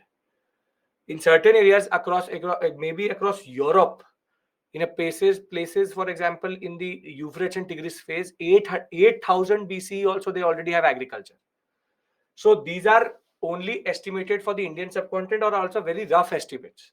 They all intersect. There could be a place in which in one area in India there could be a scenario. In one area you have a Paleolithic, in one area you have Mesolithic, in one area you have Neolithic, and in one area you have Chalcolithic civilization. They all exist. It's about where are they in their evolutionary phase in that sense. So it's not a progression, it's a evolution. Try to understand this point. Evolution always happens with contemporary civilizations being there, survival of the best of them in that sense. Okay. Hunting gathering, early state formation, complex society. But the most important point for them is use of copper as a metal. Bone also used.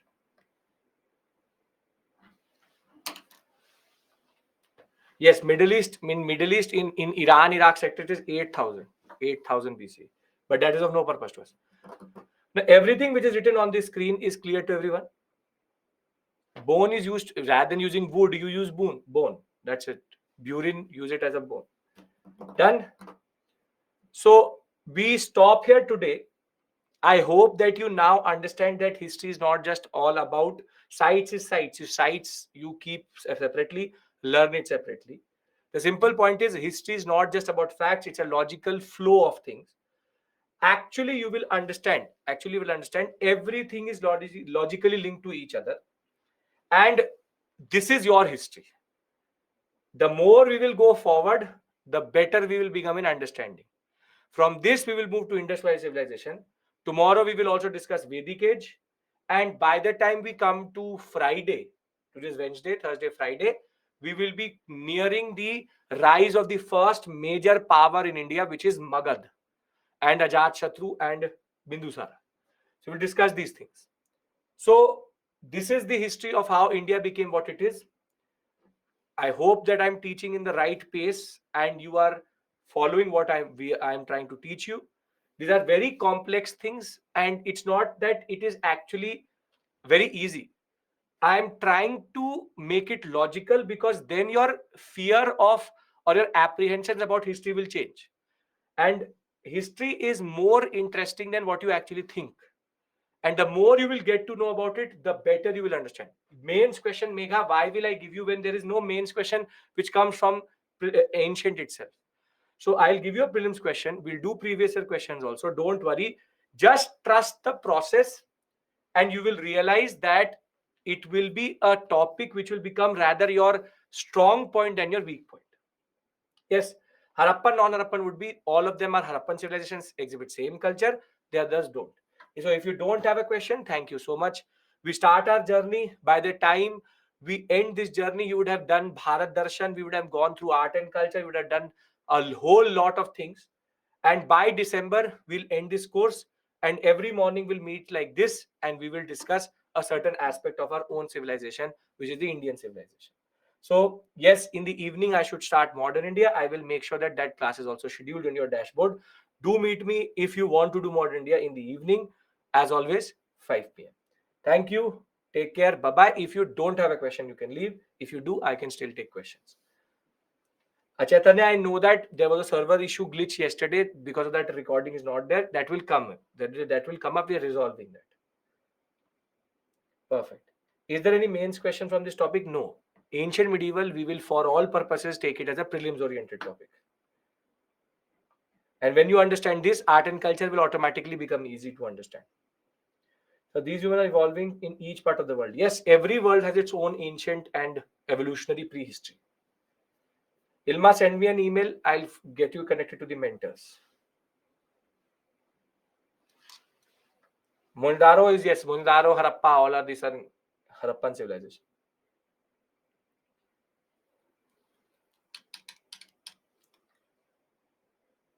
So Neolithic, Chalcolithic period are interlinked. Yes, why not? These are evolutions to each other. So they can be in between also between these two. Why there is no polity? Because for polity, agriculture and surplus is important. When there is a very small society, everybody is having what is they're doing. Surplus is the problem. Once surplus is there, then automatically you will get polity. Vanshika, you stick to what I'm giving you in the PPT. Don't make notes. This is more than enough. Yes, Megha, we'll discuss that. You have to discuss you have to learn the sites which have been marked in the class. Yes, in the phase-wise manner over a period of time. Familial Abhishek issue, a familiar concept is not clear till we don't get textual evidences. There would have been, but was it really the way families are? That is not clear. Okay. See you in the evening if you're starting Modern India. If not, tomorrow morning. Take care. Bye-bye. Hunting gathering, there cannot be ever surplus. They are already short of resources.